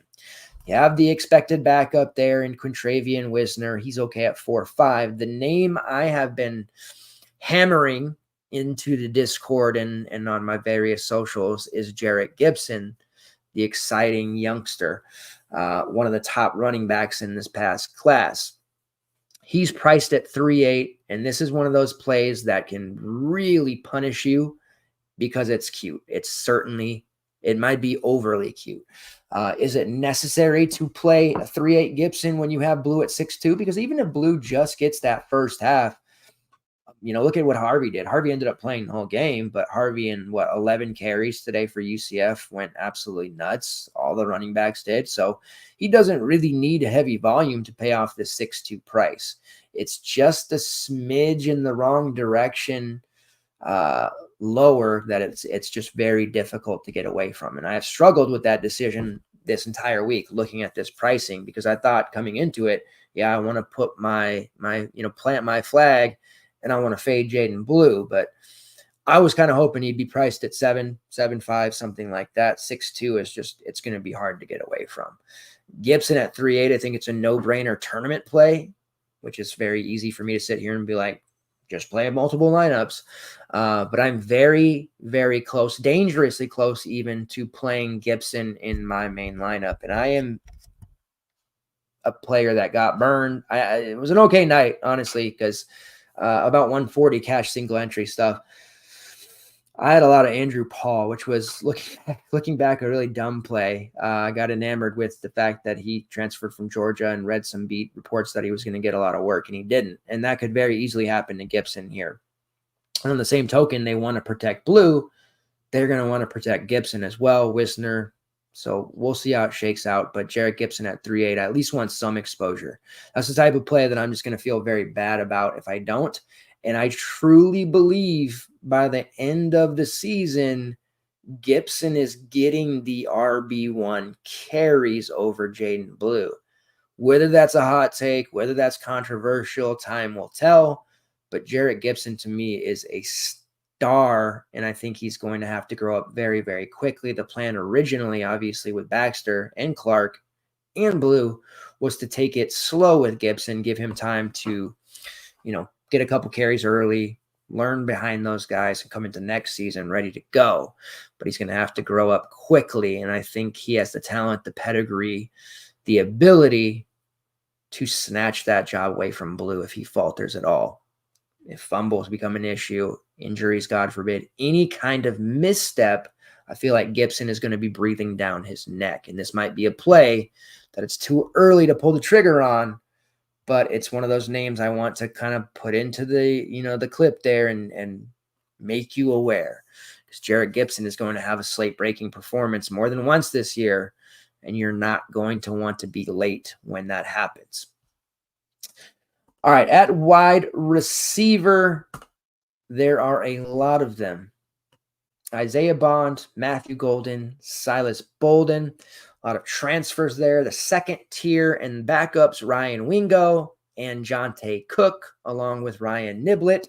And at tight end, you're looking at Amari Niblack and Gunnar Helm, neither of which to me are going to be a one-for-one replacement of Jatavian Sanders. Those days are probably over. We know Matthew Golden has a ton of talent from his days at Houston. He's only priced at 4.5, a very cheap way to get exposure to this Texas passing game. I think it will be a high variance Texas passing game, meaning 1 week Bolden's going to smash. People are going to chase it, and it's going to be the Golden show, and it's just, Wingo's going to have his time.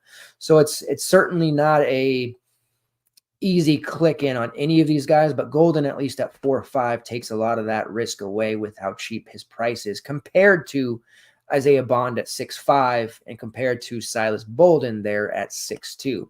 Bolden is solid because we know he's a multifaceted, versatile weapon.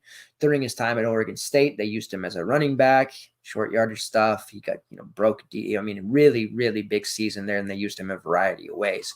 So I think they'll try to do the same here at Texas, and I do like him. In terms of price not mattering, Bolden's probably my favorite, but since it does matter, Matthew Golden at 4.5 is really the way I'm probably going to go. Bond there at 6.5. The Alabama transfer, the expectation there is he'll step in and have the big impact like Xavier Worthy, certainly possible. That's a price point where I'd just rather play Horton for 400 more, but Bond exposure is certainly advisable here, no doubt. All right, let's move on to the next game, and one that I have been really, really high on, talking about, writing about, betting on. It's time, and it's going to be either a really painful outcome or a very enjoyable one. No in between here. The Miami Hurricanes taking on the Florida Gators, two programs who have underachieved the last couple of years, two coaches who are on the hot seat.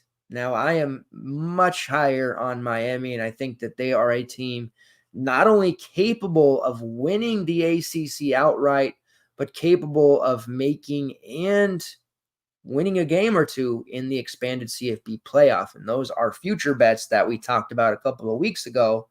We also put into our Discord and our betting tracker, but I am very much all in on Miami. And that starts here right now for me, week 1 on Saturday. 2.5 point spread in favor of the Hurricanes, total of 54. Now, just about every single betting content creator, I don't like to use the word tout, has been on Florida. Florida. The Gators are going to cover. It's in the swamp and, backs against the wall, and this is a win. Like, this is not a game that Miami can lose and be taken seriously the rest of the year. They have to beat a clearly, to me, overmatched Florida team. Miami's talent on paper is amongst the best in the ACC and probably the country.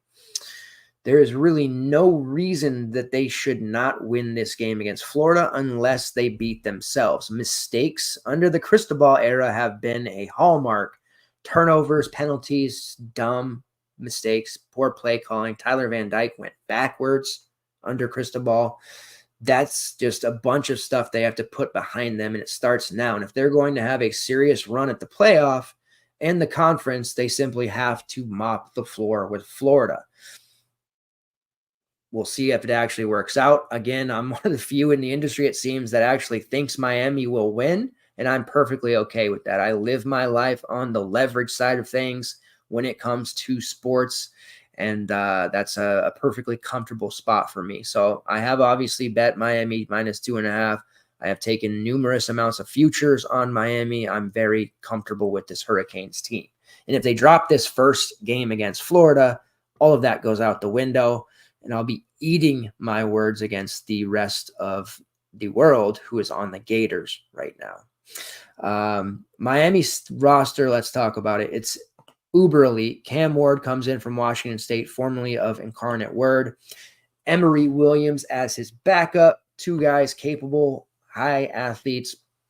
Cam Ward was a bit of a statue during his time in Incarnate Word and his first season at Washington State, but he showed us something last year, an ability to make plays with his legs. 8 rushing touchdowns. Now, he just had 144 yards on the ground. It got sacked quite a fair amount. But the 8 rushing touchdowns was a nice improvement, showed he wasn't afraid to mix it up, threw for 3,700 yards, 25 touchdowns to just 7 interceptions. He is priced at $9K. When we look at his price tag, he is right behind Carson Beck, second most expensive on the slate, and then right above Quinn Ewers, Drew Aller, Will Howard, Kieran Drones, all guys that I expect to be, maybe not Aller, but I think Ewers, Howard, and Drones will be more popular than Cam Ward. And Cam Ward is the guy that I am circling and I want heavy exposure to. I'm going to have to sacrifice A, Garrett Green to make that happen, and B, I'm going to have to let go of my 4 running back lineups that I like to build, and I'm not going to be able to pay for some of these top-end receivers. Egbuka would have to be a sacrifice. Eugene Wilson in this game, who I'm going to get to, but I think is overpriced. Jamal Banks at Nebraska, which is kind of a ludicrous price. I will have to make sacrifices. But if I'm going to play Cam Ward, I have to pair him with one of his receivers. This is one of those spots I get asked all the time, who's going to be your pairing partner for this quarterback? Do you feel like it's necessary? It's not always necessary. Drones is a guy you could run by himself, for example. There is a numerous amounts of situations where you can. I talk about it all the time, but this will not be a Miami team that I will be doing that. If I am rostering Cam Ward, and I think I will be a lot this year, I will be prioritizing playing one of his receiver options. That's just the way it's going to have to be, because this offense is going to be a juggernaut, and you're just going to have multiple pieces. A stack is quite necessary. So I love Ward, priced up in a spot where I think he'll be lower owned. At running back, you have Damian Martinez, who came over from Oregon State. A nice price at 6.9 for him. It's going to be tougher for me to get there just simply because there is a salary cap. If you don't play Cam Ward, I think Damian Martinez becomes necessary, and I think Martinez will see a pretty decent chunk of ownership because people are going to lean towards that price tag for him as a solid running back as opposed to paying up for Cam Ward at quarterback when you have some of these other options like Green and Drones. Wide receivers is where it gets fun. You have Xavier Restrepo there at 6.7, Jacoby George at 6K, and the transfer from Houston, Samuel Brown at 5.9. And then you have a bit of a sneak play all the way down there at 3.1. You want a GPP special? Allow me to introduce you to the tight end Elijah Arroyo, who is a breakout candidate and a player that I was targeting at the end of best ball drafts this past week. week or two, I should say. You find yourself, avoiding the tight end often. I'm sure everybody says to do it in college football. You don't need to worry about tight ends until later in the season when we're starved for value. But there's some really good opportunities for certain tight ends here. Obviously, Warren for Penn State we talked about earlier, but Arroyo is definitely a guy that I think can make a big splash this season and perhaps even usurp Brown as the third highest targeted player on this team behind Restrepo and George even. Only priced at 3-1 mitigates a lot of that risk. Ward does use a tight end from time to time, but Arroyo has built a nice connection, and reading camp reports, beat stuff, just stories, reading previews. There is a very nice thing going chemistry-wise here between Cam Ward and Elijah Arroyo. So do not sleep on that. Perhaps a sneaky anytime touchdown bet looming there for Arroyo. Now, if you can afford him, Restrepo, the obvious piece to pair with Cam Ward and the number one overall option. Restrepo is going to be targeted 100 plus times this year. He's going to be a 1,000-yard receiver. He already was last season with Tyler Van Dyke. And I think receptions wise, he had 85 last year. You could be talking about 100 plus for this season as well. 6'7", it's a fair price. Might find yourself having to skimp elsewhere. You'll have to cut out on some of those upper end or upper echelon running backs, but he's well worth it if you can get there. At a discount, George makes a lot of sense. 864 yards. There can support multiple 1,000-yard receivers. Think of UTSA a couple of years ago with all their amazing receivers trio that had 800 plus yards each. That's a very real possibility for this Miami offense. Cam Ward, 3,500 yards at minimum is my expectation for him. He could very well have Restrepo and George over 1,000 yards, Brown over 750 yards, Arroyo over 500 yards. This is happening. Miami is going to be a juggernaut. Trust me on this. So I want one of those guys. If I can't afford Restrepo, then I'm probably just going George over Brown. They're all new to each other. Restrepo is, obviously Ward's number one. They're killing it in camp. Arroyo is a sneak piece, but George probably the one that you're going to find yourself getting to the easiest. On the Florida side, at quarterback is Graham Mertz. He's priced at 7.5. I don't think that is a possibility. Mertz was solid last year in terms of he had a 73% completion rate. So that is certainly notable. But I don't think he's a very good overall play.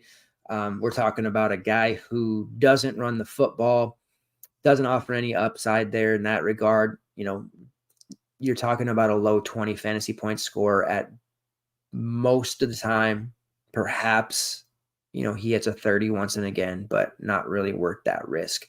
The surprise at running back, Montrell Johnson, who had a highly questionable, borderline doubtful tag heading into the week.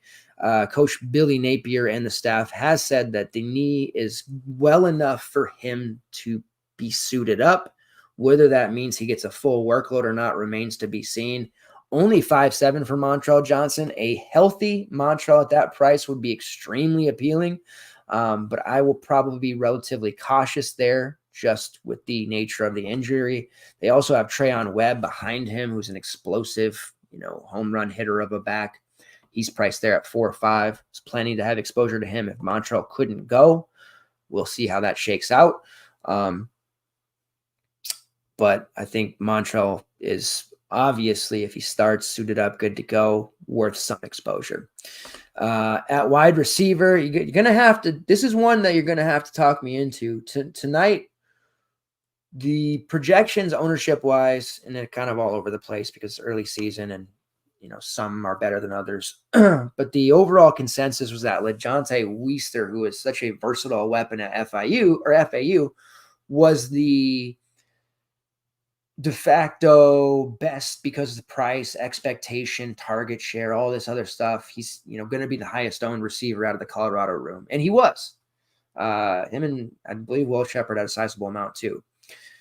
But he's very clearly the WR4, maybe even borderline WR5. And coming into it, it's, Hunter and Horn are going to be the two guys. Shepard will have to kind of get in the mix there. And that seemed rather obvious to me. Now, his price was cheap in the low 6K range, so I get that.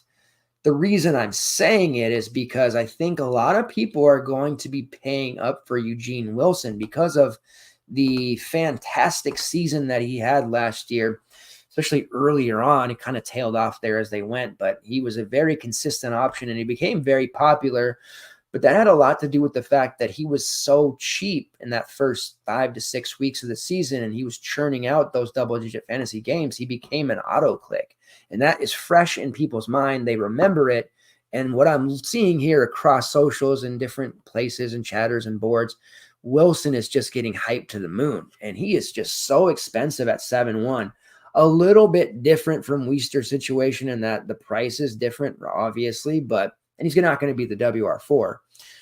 But are we certain he's going to be the guy? I mean, they went out and they got Elijah Badger, right? And he's sitting there priced at 5.6. And Badger on a very bad ASU team put together a 65 catch, 713 yard campaign on a horrible ASU team.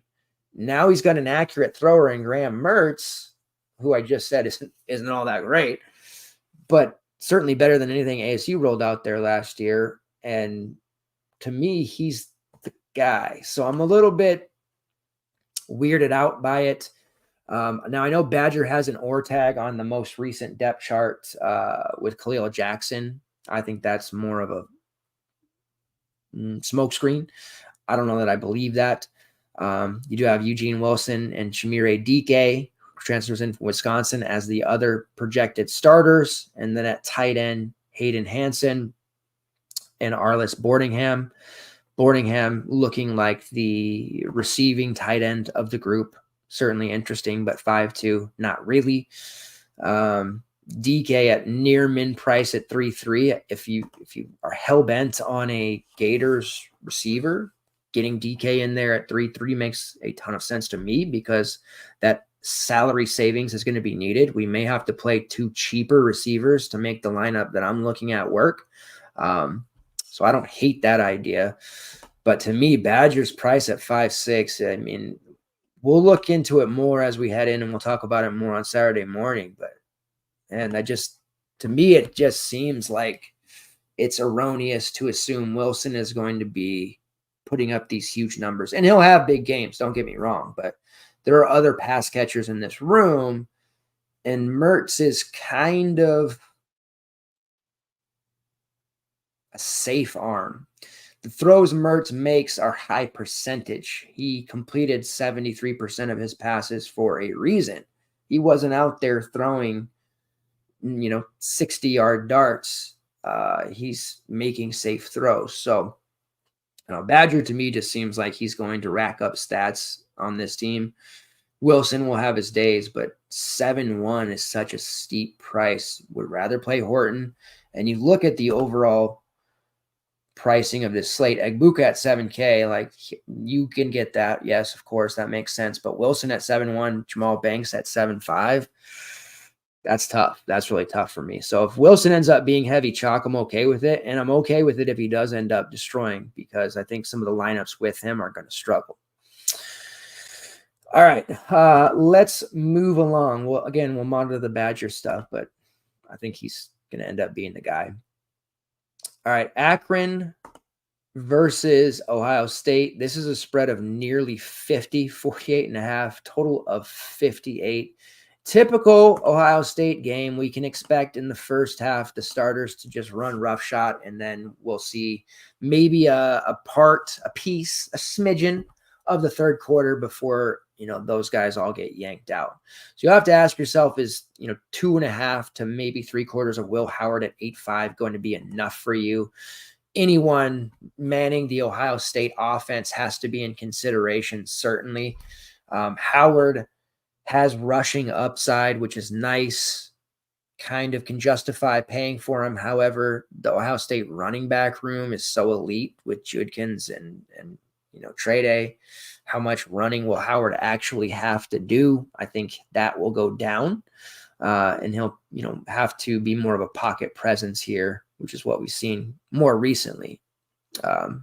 But perhaps Howard turns into Justin Fields. I don't know. Seems like a tough price there for, not a full game.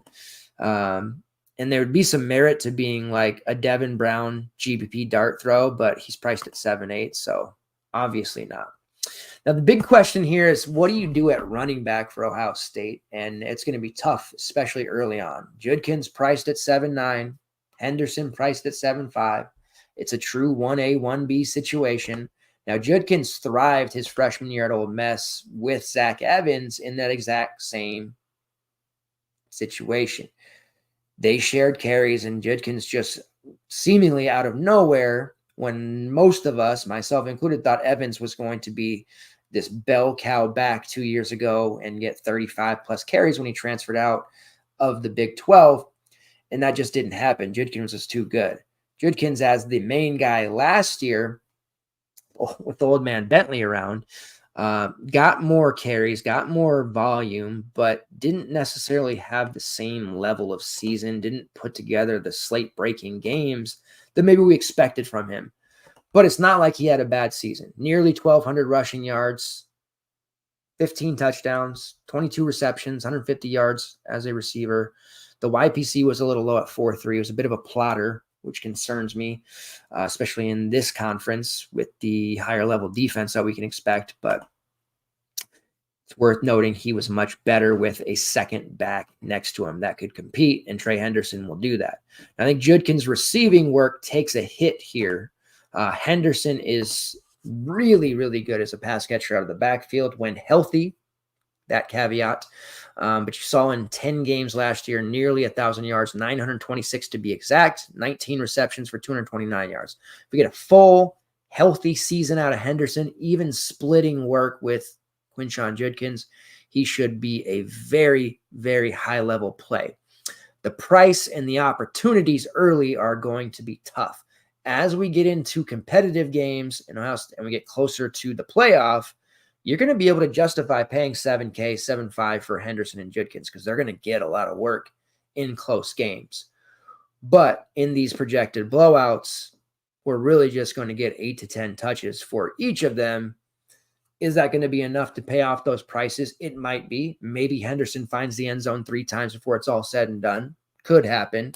But I think the opportunity cost there is just far too much for me personally.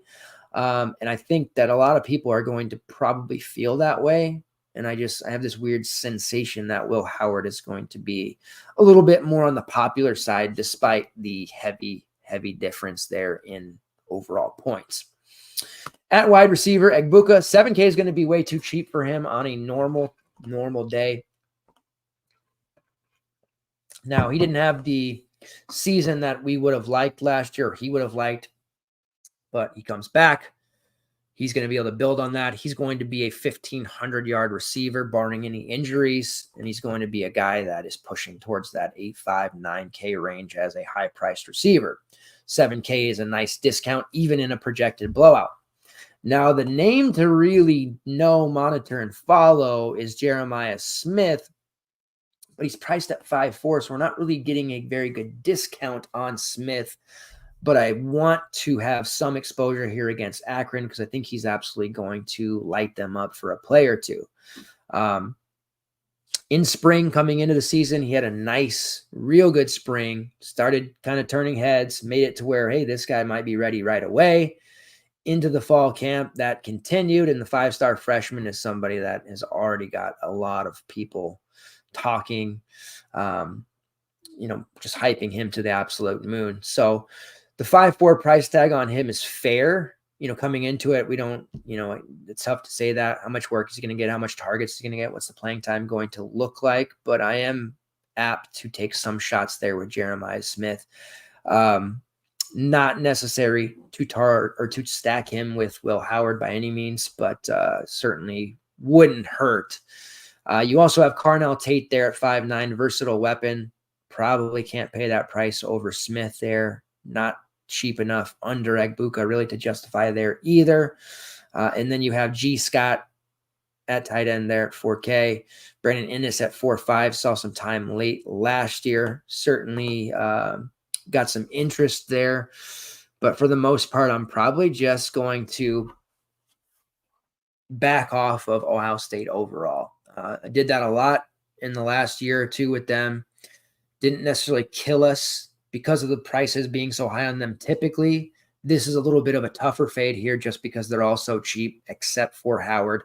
But I want some exposure. I think Jeremiah Smith is where I'm going to be getting most of that. And similar to what we saw to Noah Rogers, a younger player with pedigree and how high owned he was, we may see a little bit more sprinkling of Jeremiah Smith than most people probably realize. The other tight end there, Will Kakamarek, who is technically the starter, but I like G. Scott a lot, so he's just the one name that I'm going to be monitoring. All right, let's keep it rolling. We don't want to ignore Akron completely. They do have Ben Finley in the mix there at 5-1. Not going to be using a quarterback for Akron here. There's going to be some brutal max slates this year. You thought last year's max slates were brutal. Wait until you see what they have in store for you this season. Not really a lot to like. Running or top WR is going to be Alex Adams, who's priced at 4.5 there. Be some opportunity. Amarian Granger also making some plays there in camp, priced at 3.7, but really no need to waste my time or yours talking about Akron. Moving on to another MAC team, Miami of Ohio. We've got both Miami, Florida, and Ohio on this slate. Taking on Northwestern. This is a total of 40 points. Not ideal. 3-point favorites are Northwestern. And yes, I think Miami of Ohio is a solid bet. And I believe a lot of people will be betting them by the time the game kicks off. Looking at, let's go to the Northwestern screen. Quarterback, it's Mike Wright. Might remember Mike Wright. He has dual threat upside during his time in the SEC with Vanderbilt. The starting quarterback situation is going to be tricky. Certain teams are trying to do, we mentioned it with Dabo and Clemson, trying to just be facetious with the depth chart stuff. Northwestern going into the game, not declaring a true starter. I don't know why it wouldn't be Mike Wright, but Jack Lausch has been equally as good during camp, so the decision hasn't quite been made there. It could turn into a dire situation in which Lausch and Wright end up playing. One thing is for sure, Ryan Helinski doesn't need to be playing, probably won't.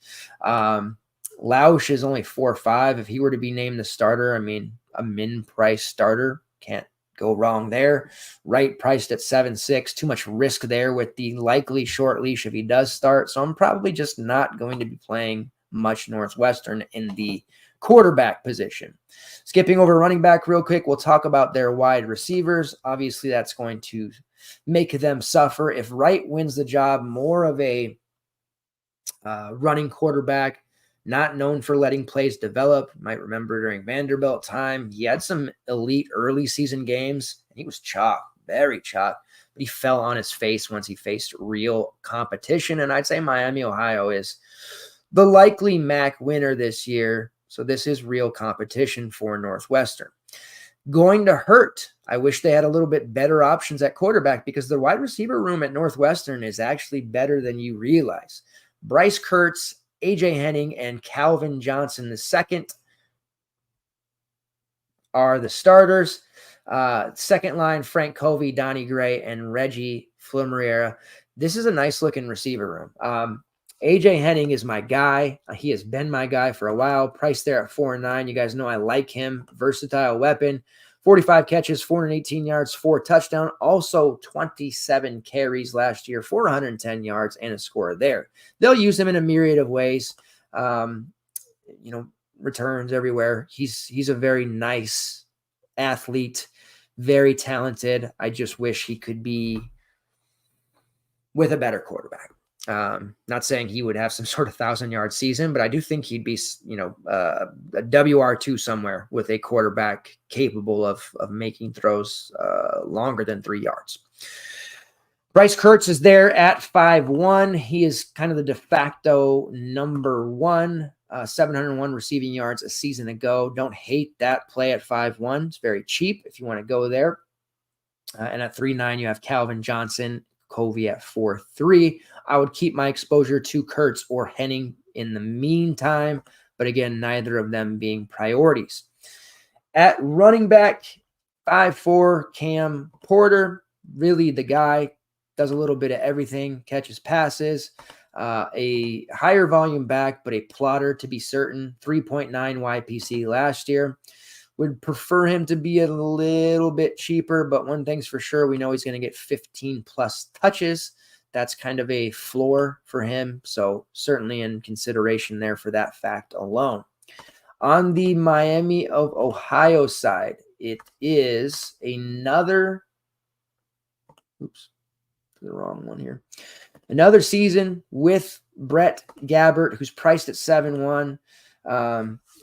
Injuries throughout the course of his career. The leg issue was the latest ailment. Has been practicing fully for the last week or so.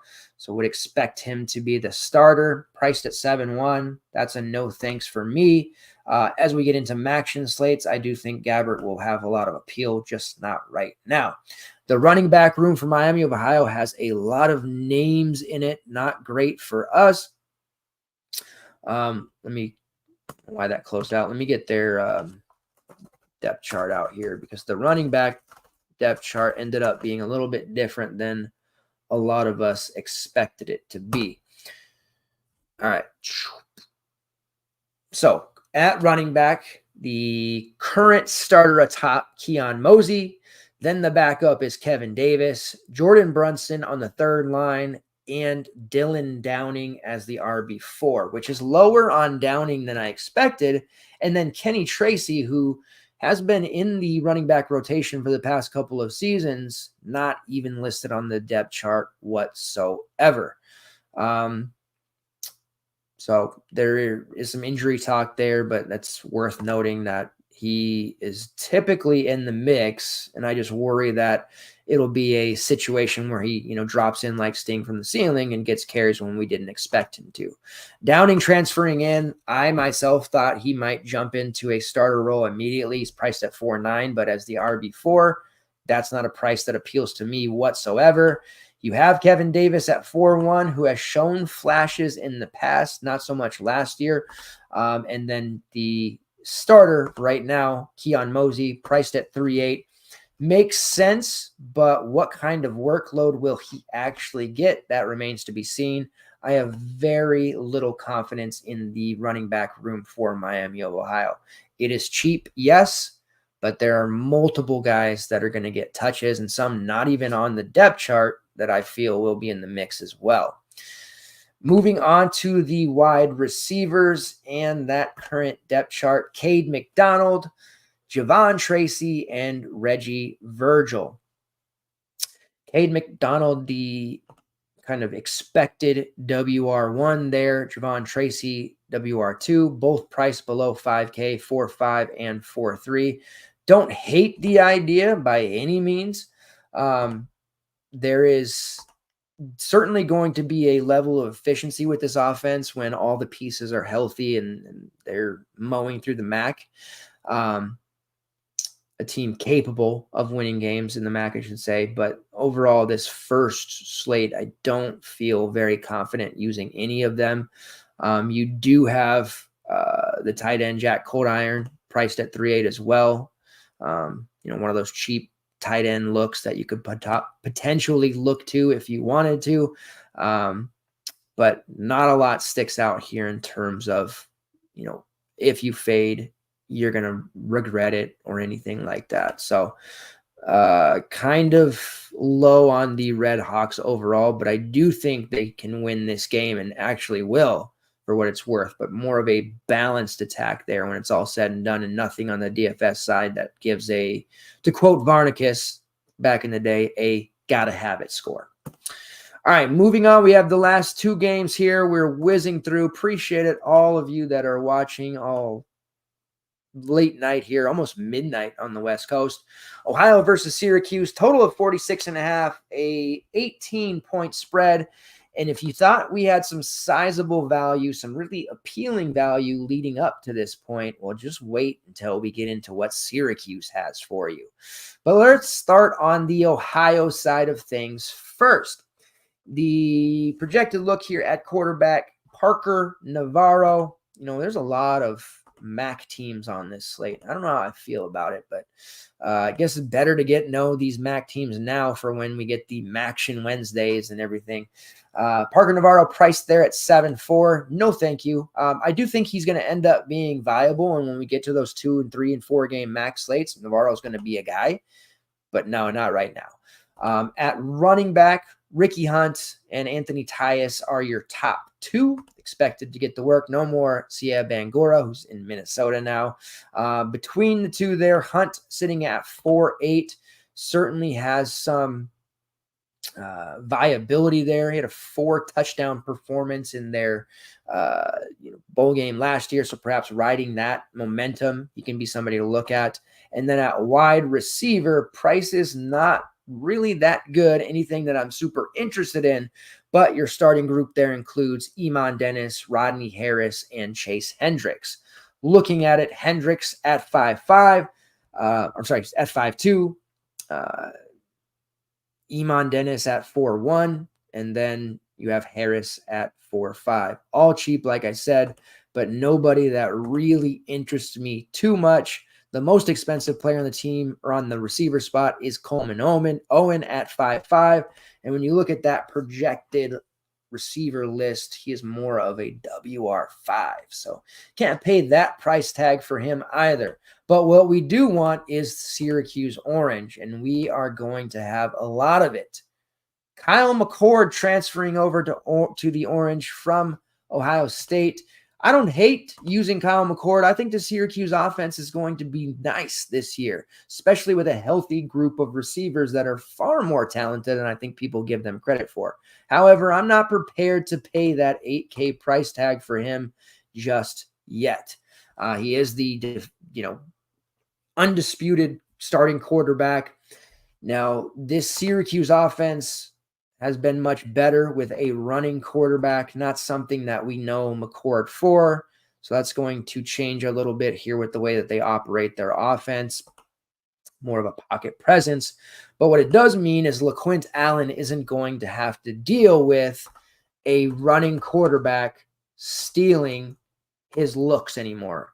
Getting into the red zone and having to kind of seed that work. He is going to get a tremendous amount of work and basically be one of the last few bell cows that we have in existence at this level. With Garrett Schrader gone, that just opens up so much. Schrader almost 500 rushing yards a season ago. You may remember the year before that when Schrader rushed for, I'll pull it up, I believe it was nearly of almost 500 then, and then his first year with Syracuse, almost 800. So a lot of work there and yardage that is just, going to be available, and we're not going to see Kyle McCord suddenly become some sort of 600-yard rusher as a dual threat quarterback. That's unrealistic. What is realistic is LaQuint Allen going absolutely nuts all season long and racking up 100-yard rushing performances with confidence and with regularity. He is priced at only 5-1. It is a laughable price. What we have here is a 12-game slate. I give all the credit to DK for pricing well on this slate, but when it came to Syracuse, I don't know what happened. They fell asleep at the wheel, but 5-1 for LaQuint Allen is done nothing but ensure, I don't know, let's make a prediction here. 60% ownership on a 12-game slate. Maybe not in the giant GPPs, but in high dollar, single entry, those types of contests, I just don't see a way that LaQuint Allen does not have 60% rostership or more. A huge, huge error for a slate that's been priced fairly well.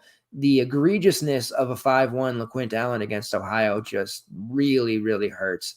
It just essentially takes away a spot from everyone because there's just no way to fade him there. With Schrader, he rushed for over 1,000 yards last year. We're talking about a guy who's capable of racking up 1,500 plus, had 38 receptions for 200 yards a season ago as well, although I do think that might take a slight hit And why do I think that? Well, because Oronde Gadsden is healthy. Who is Oronde Gadsden? You didn't forget about him, did you? Gadsden, the big time play a couple of years ago when healthy.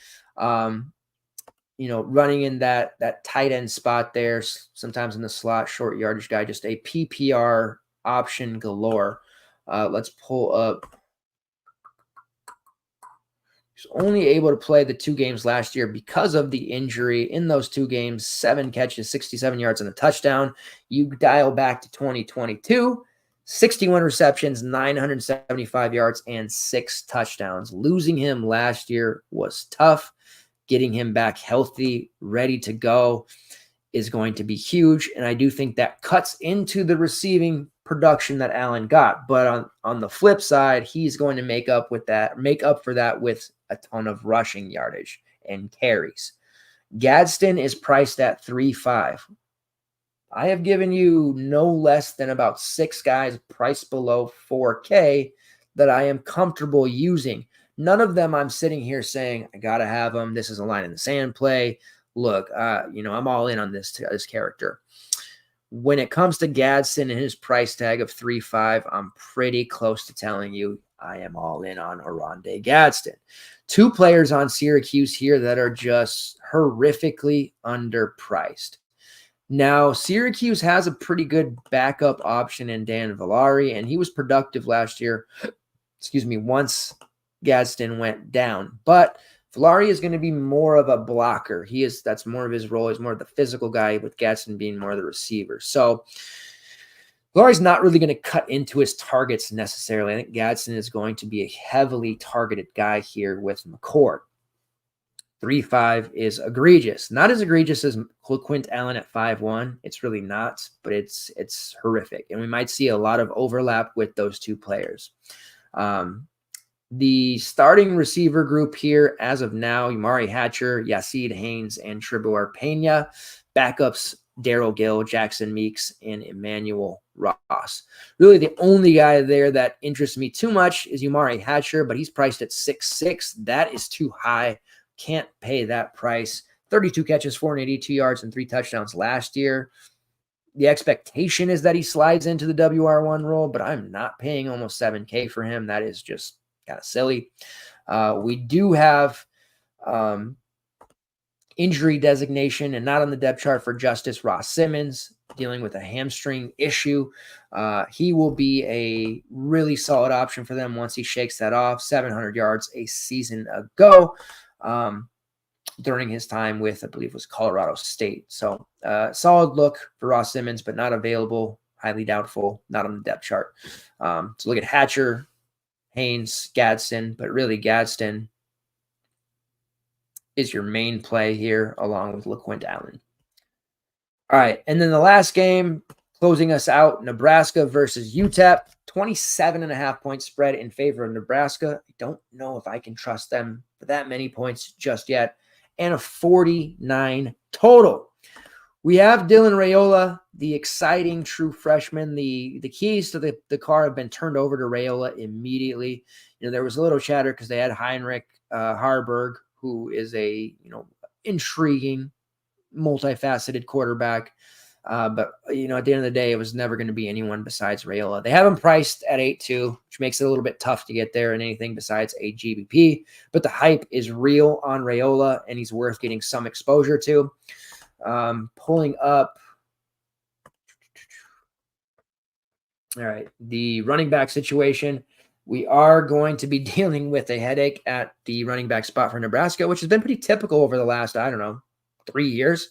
Ramir Johnson, who is still in Nebraska with the NIL area, with the transfer portal, with being what it is amazing to me that Ramir Johnson is still a member of Nebraska. He must be getting paid a handsome amount because I would have thought he'd transfer out a long time ago at this point. Anyways, or tag for 4 running backs. Ramir, and this is all SMU fuzzy feeling here. Ramir Johnson or Emmett Johnson or Gabe Irvin or Dante Dowdle. Now, Ramir Johnson is, to me, the most talented but he has dealt with injuries, ineffectiveness. The last couple of years have not been kind to Ramir Johnson. Very difficult for me to use him. Has a nagging shoulder issue that doesn't seem to want to go away. Gabe Ervin kind of seems like he'll be the one to get the lion's share of the carries early, but what does that really mean? This is a nice matchup on paper against Utah's defensive front, but it's hard to trust just how many touches Irvin's going to get, just how many looks Emmett Johnson's going to get. So don't really wish to dabble here. We just talked about LaQuint Allen being 5-1. Would we pay 5-8 for Irvin over him? No. Would we pay 5-5 for Emmett Johnson over him? No. Would we use Dowdle at 3-1, nearly min price over LaQuint Allen? No. We're not doing anything like that, so we don't have to even worry about it. It's just a losing scenario any way you look at it. I think if you want Nebraska and you want to ride out this heavier spread, you roll Raiola and one of his receivers, and you hope that he's as good as advertised. Now, Jamal Banks comes in here and very clearly going to be the guy, transferring in from Wake Forest. But good Lord, is he – what do they know that we don't? Is he going to be like 9K, Mr. 9K, 1,500-yard receiver? He might, but 7.5 on slate number 1 against UTEP in a heavier spread? I don't know. I mean, this is a price that we're paying for Kevin Concepcion. Are we paying this for Jamal Banks? Maybe, but I just don't know that makes a whole lot of sense right now. In addition to Banks, the other starters are Isaiah Nair, which is not a surprise, and right now, Janiron Bonner out of the slot. Did beat out Isaiah Garcia Castaneda, who's kind of gone away, come back, gone away, come back. I do like Garcia Castaneda. He has a lot of upside and slate breaking ability, but being the backup out of the slot, a little bit difficult there to get to just yet. And then at tight end, we're talking about Thomas Fidone and Nate Borkircher, Fidone being the starter right now. So if we can't afford Banks, the next reasonable option would be Isaiah Nair, who is now healthy, we think. Bounced around a little bit there. You may have remembered him from his time in the Mountain West. But at 5'2", he's definitely worth exposure to in your Raiola lineups. Fidone is there at 4.5. You have Jalen Lloyd there at 5K, who's shown some pop, but did not get the start or win the starting gig. He's the backup to Jamal Banks. Let's look at Bonner. 3.3. So you have another fairly cheap guy there, but it seems a little bit difficult to want to do that over, again, Oronde Gadsden. But majority of the public, the industry is going to be rolling Gadsden. Nobody's going to be using Janiron Bonner. Min price doesn't have to do a whole lot. He did have a couple of rushing attempts there late in the season. Only needs one. One touchdown really to pay that off, a couple of receptions maybe to on the other side. So Raiola stacks, Bonner certainly in the mix, Nair, Fidone.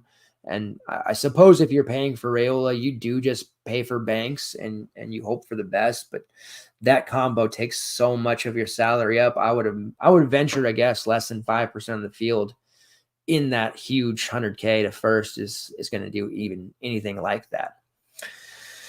All right, on the UTEP side, it may come as a shock to you that Gavin Hardison does not have as much eligibility as Alan Bowman. He's not back. Right now, Cade McConnell looking like the guy who was competing all summer with Skylar Locklear. It's priced at 6.8. That's a pretty rough price there.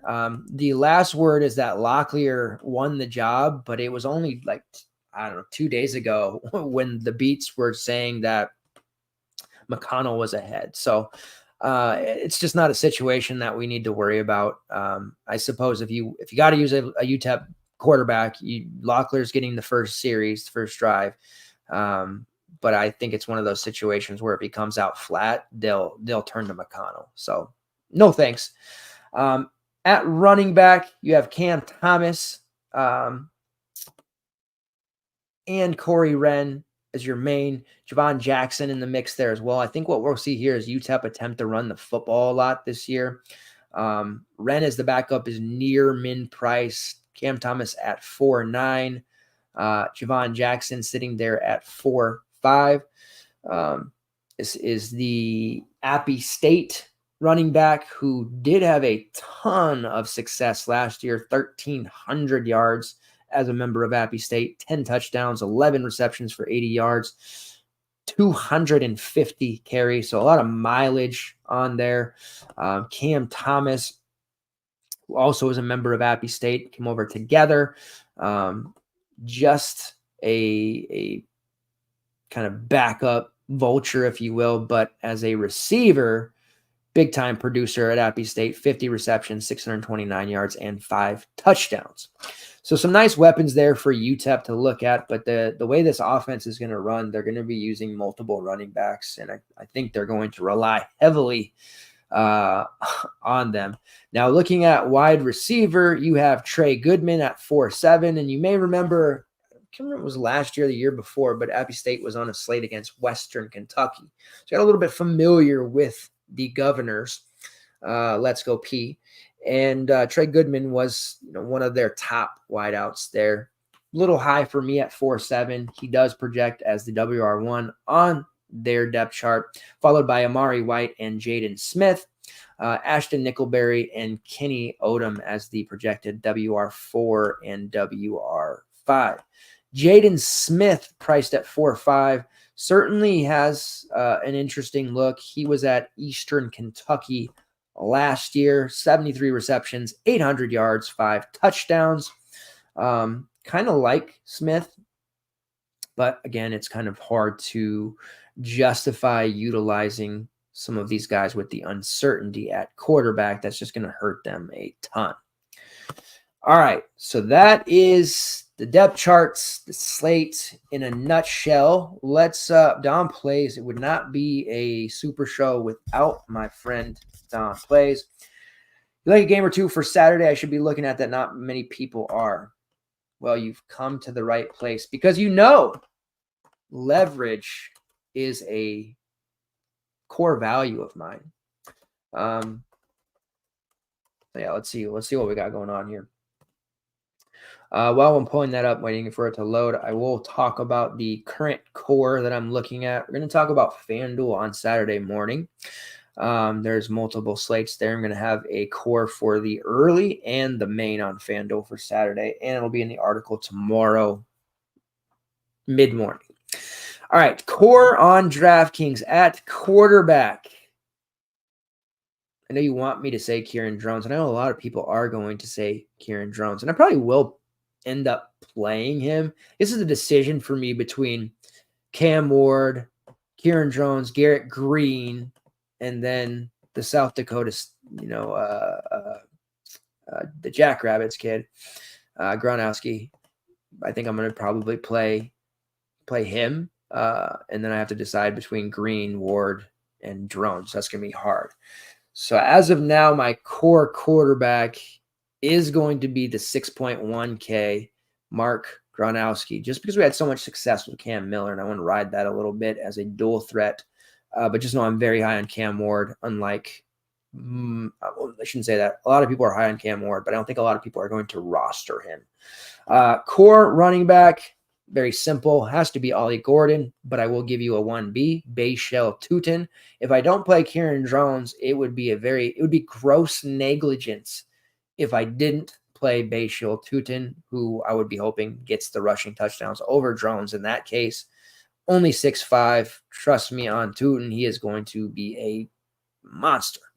And then at wide receiver, there's so many different looks here. Oh, and LaQuint Allen, of course. That's there's some really obvious options here. I think everyone's going to have Ollie Gordon and LaQuint Allen. So 12-game slate with 3 or 4 slots overlapped. How fun. At wide receiver, going to make it work one way or another, but I think Torrey Horton for Colorado State, 6'9". I know it's a little bit of a tough price, but looking at the 3 wide receivers ahead of him, Egbuka, warranted, Wilson and Banks, maybe not so much.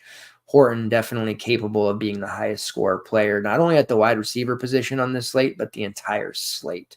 So do not miss out on him. All right.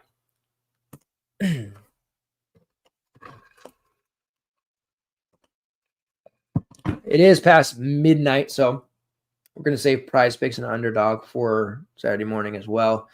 It's going to be a jam-packed hour on Saturday, so make sure you come with coffee, donuts, maybe get 3 or 4 hours of sleep. Be ready, because Jake and I are going to go over a lot on Saturday morning. All right, looking at it, I mean, I talked about it during the Miami talk, but the Hurricanes -2.5. Like, there's just no, when I look around, and I'm really big about not reading other people's content before I do my own. I don't want any chance of being, swayed or anything to creep in my brain that I think is my thought, but it was, planted there. So I tend not to do that, but I do like to look when it comes to betting stuff just to see what people are talking about. And I'm seeing just a tremendous amount of people on Florida. Like there's almost nobody with any kind of following picking Miami to win this game. It's just very strange to me. I think the Gators are awful. They've got talent, but Billy Napier is just, don't see how he survives it. Their schedule is horrible, and they're going to be very hard pressed to win even 4 or 5 games this year. So why should they beat Miami? Yes, it's in the swamp. Yes, it's a rivalry game, but they're just the inferior team. So Miami -2.5. Obviously, it was a -135 on the money line. Like, Miami Hurricanes. That's my number one answer for you, the Miami Hurricanes. I see very little chatter there. I do like Oklahoma State -9.5. I don't know necessarily that others aren't on, but -9.5 seems like a fair bet there on Oklahoma State. I am very confident in them this year. I think Bowman is just good enough in his 90th year to make things happen. And this should be a fun game. I think it'll be as competitive and as exciting as we just saw with Colorado and NDSU. Kind of a similar look there offensively and the way these teams match up, closer spread. NDSU did cover for us there, but yeah, that's probably my favorite game on the slate there for both DFS and betting purposes. I like the under 55.5, Pittsburgh versus Kent State, under 55.5. I think Pittsburgh there might be some weather issues there, but I think Pittsburgh just runs the ball and a lot, and Reed is just going to crack. And there be some big runs that they break, 20 plus yards, 30 plus yards, but for the most part, you're going to see a lot of just clock control. So seems unlikely 55.5. They go over that. I don't think Kent State's very good, and I don't envision them being able to move the ball very well. If they score double-digit points, that might be a surprise to me personally. Virginia Tech to cover -13.5 against Vanderbilt. Very high on this Virginia Tech team this year. West Virginia, I want to bet +8. I won't. I might, but I like West Virginia there. Penn State's probably going to cover that, but. And then one for the later game. I'm seeing a lot of people bet Ohio +18, by the way. I don't think that's going to happen. Anyways, one for the latter part of it. Let's scroll down here.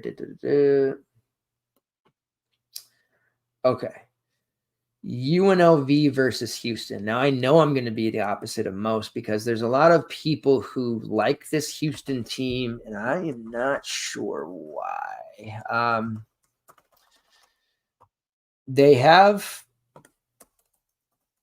a good team. They have a decent team, but it just seems like they're going to win. Like, they won 4 games last year, and looking at their schedule, seems like they might struggle to find 3. Now, Donovan Smith has the potential to be an absolute stud, statistically speaking. How much will that translate into W's? That remains to be seen. UNLV's plus 2.5 later in the evening on Saturday. I just like them to win outright at plus 120. Running Rebels have some legitimate talent in multiple positions. And I kind of feel like they might shell shock Houston a little bit. So we'll see if that one ends up being anything. But I definitely know I'm on the opposite of the public there and betting UNLV to win that one outright against Houston. Just not a believer in Houston this season, I'm afraid. Lost too many weapons, and Donovan Smith has shown improvement, yes, but I'm not going to trust him during week 1 of the season. That's for damn sure. All right, before we go, I'm going to save the shtick that Jake does for his stat line for a player. We'll do that on Saturday morning as well. I wanted to go in and look at the anytime touchdown scores because I think we actually have some value here this time. Let's go. Jaheim White plus 160 for West Virginia. Anytime score. CJ Donaldson plus 185 and Garrett Green plus 145. Like all of those in various degrees, not together, obviously. Damn,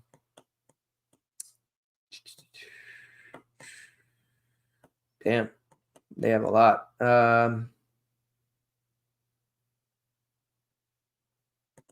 Okay.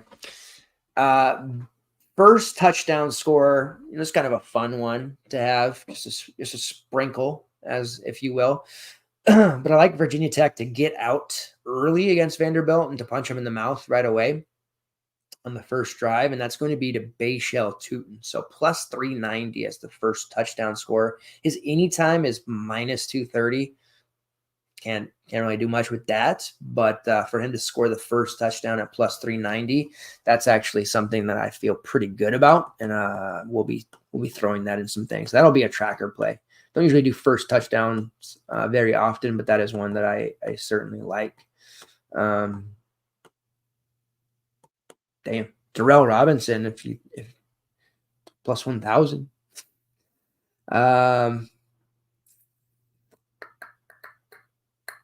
Oh, yeah, I wanted to see Arroyo. That's what I wanted to see. Just remembered. Plus 400, man. Do you remember last year? I just like DK and all these books are so afraid. Their anytime touchdown props on NFL are horrible. I mentioned this last week, but we actually got Nick Nash at plus 450. Think about that last year, plus 450. And that was like a really strong possibility of him to score. I didn't think he was going to score necessarily multiple times, but I thought he'd score right. Now Arroyo, who is a true sneak to score a touchdown, he's plus 400. So think about last year, we had Nash in a great position at plus 450. Arroyo, who's a true lotto ticket touchdown, plus 400. Man, I thought we were going to get a better number than that, but nope. I'll probably still have something there, but damn, that's deflating. That is very, very deflating. I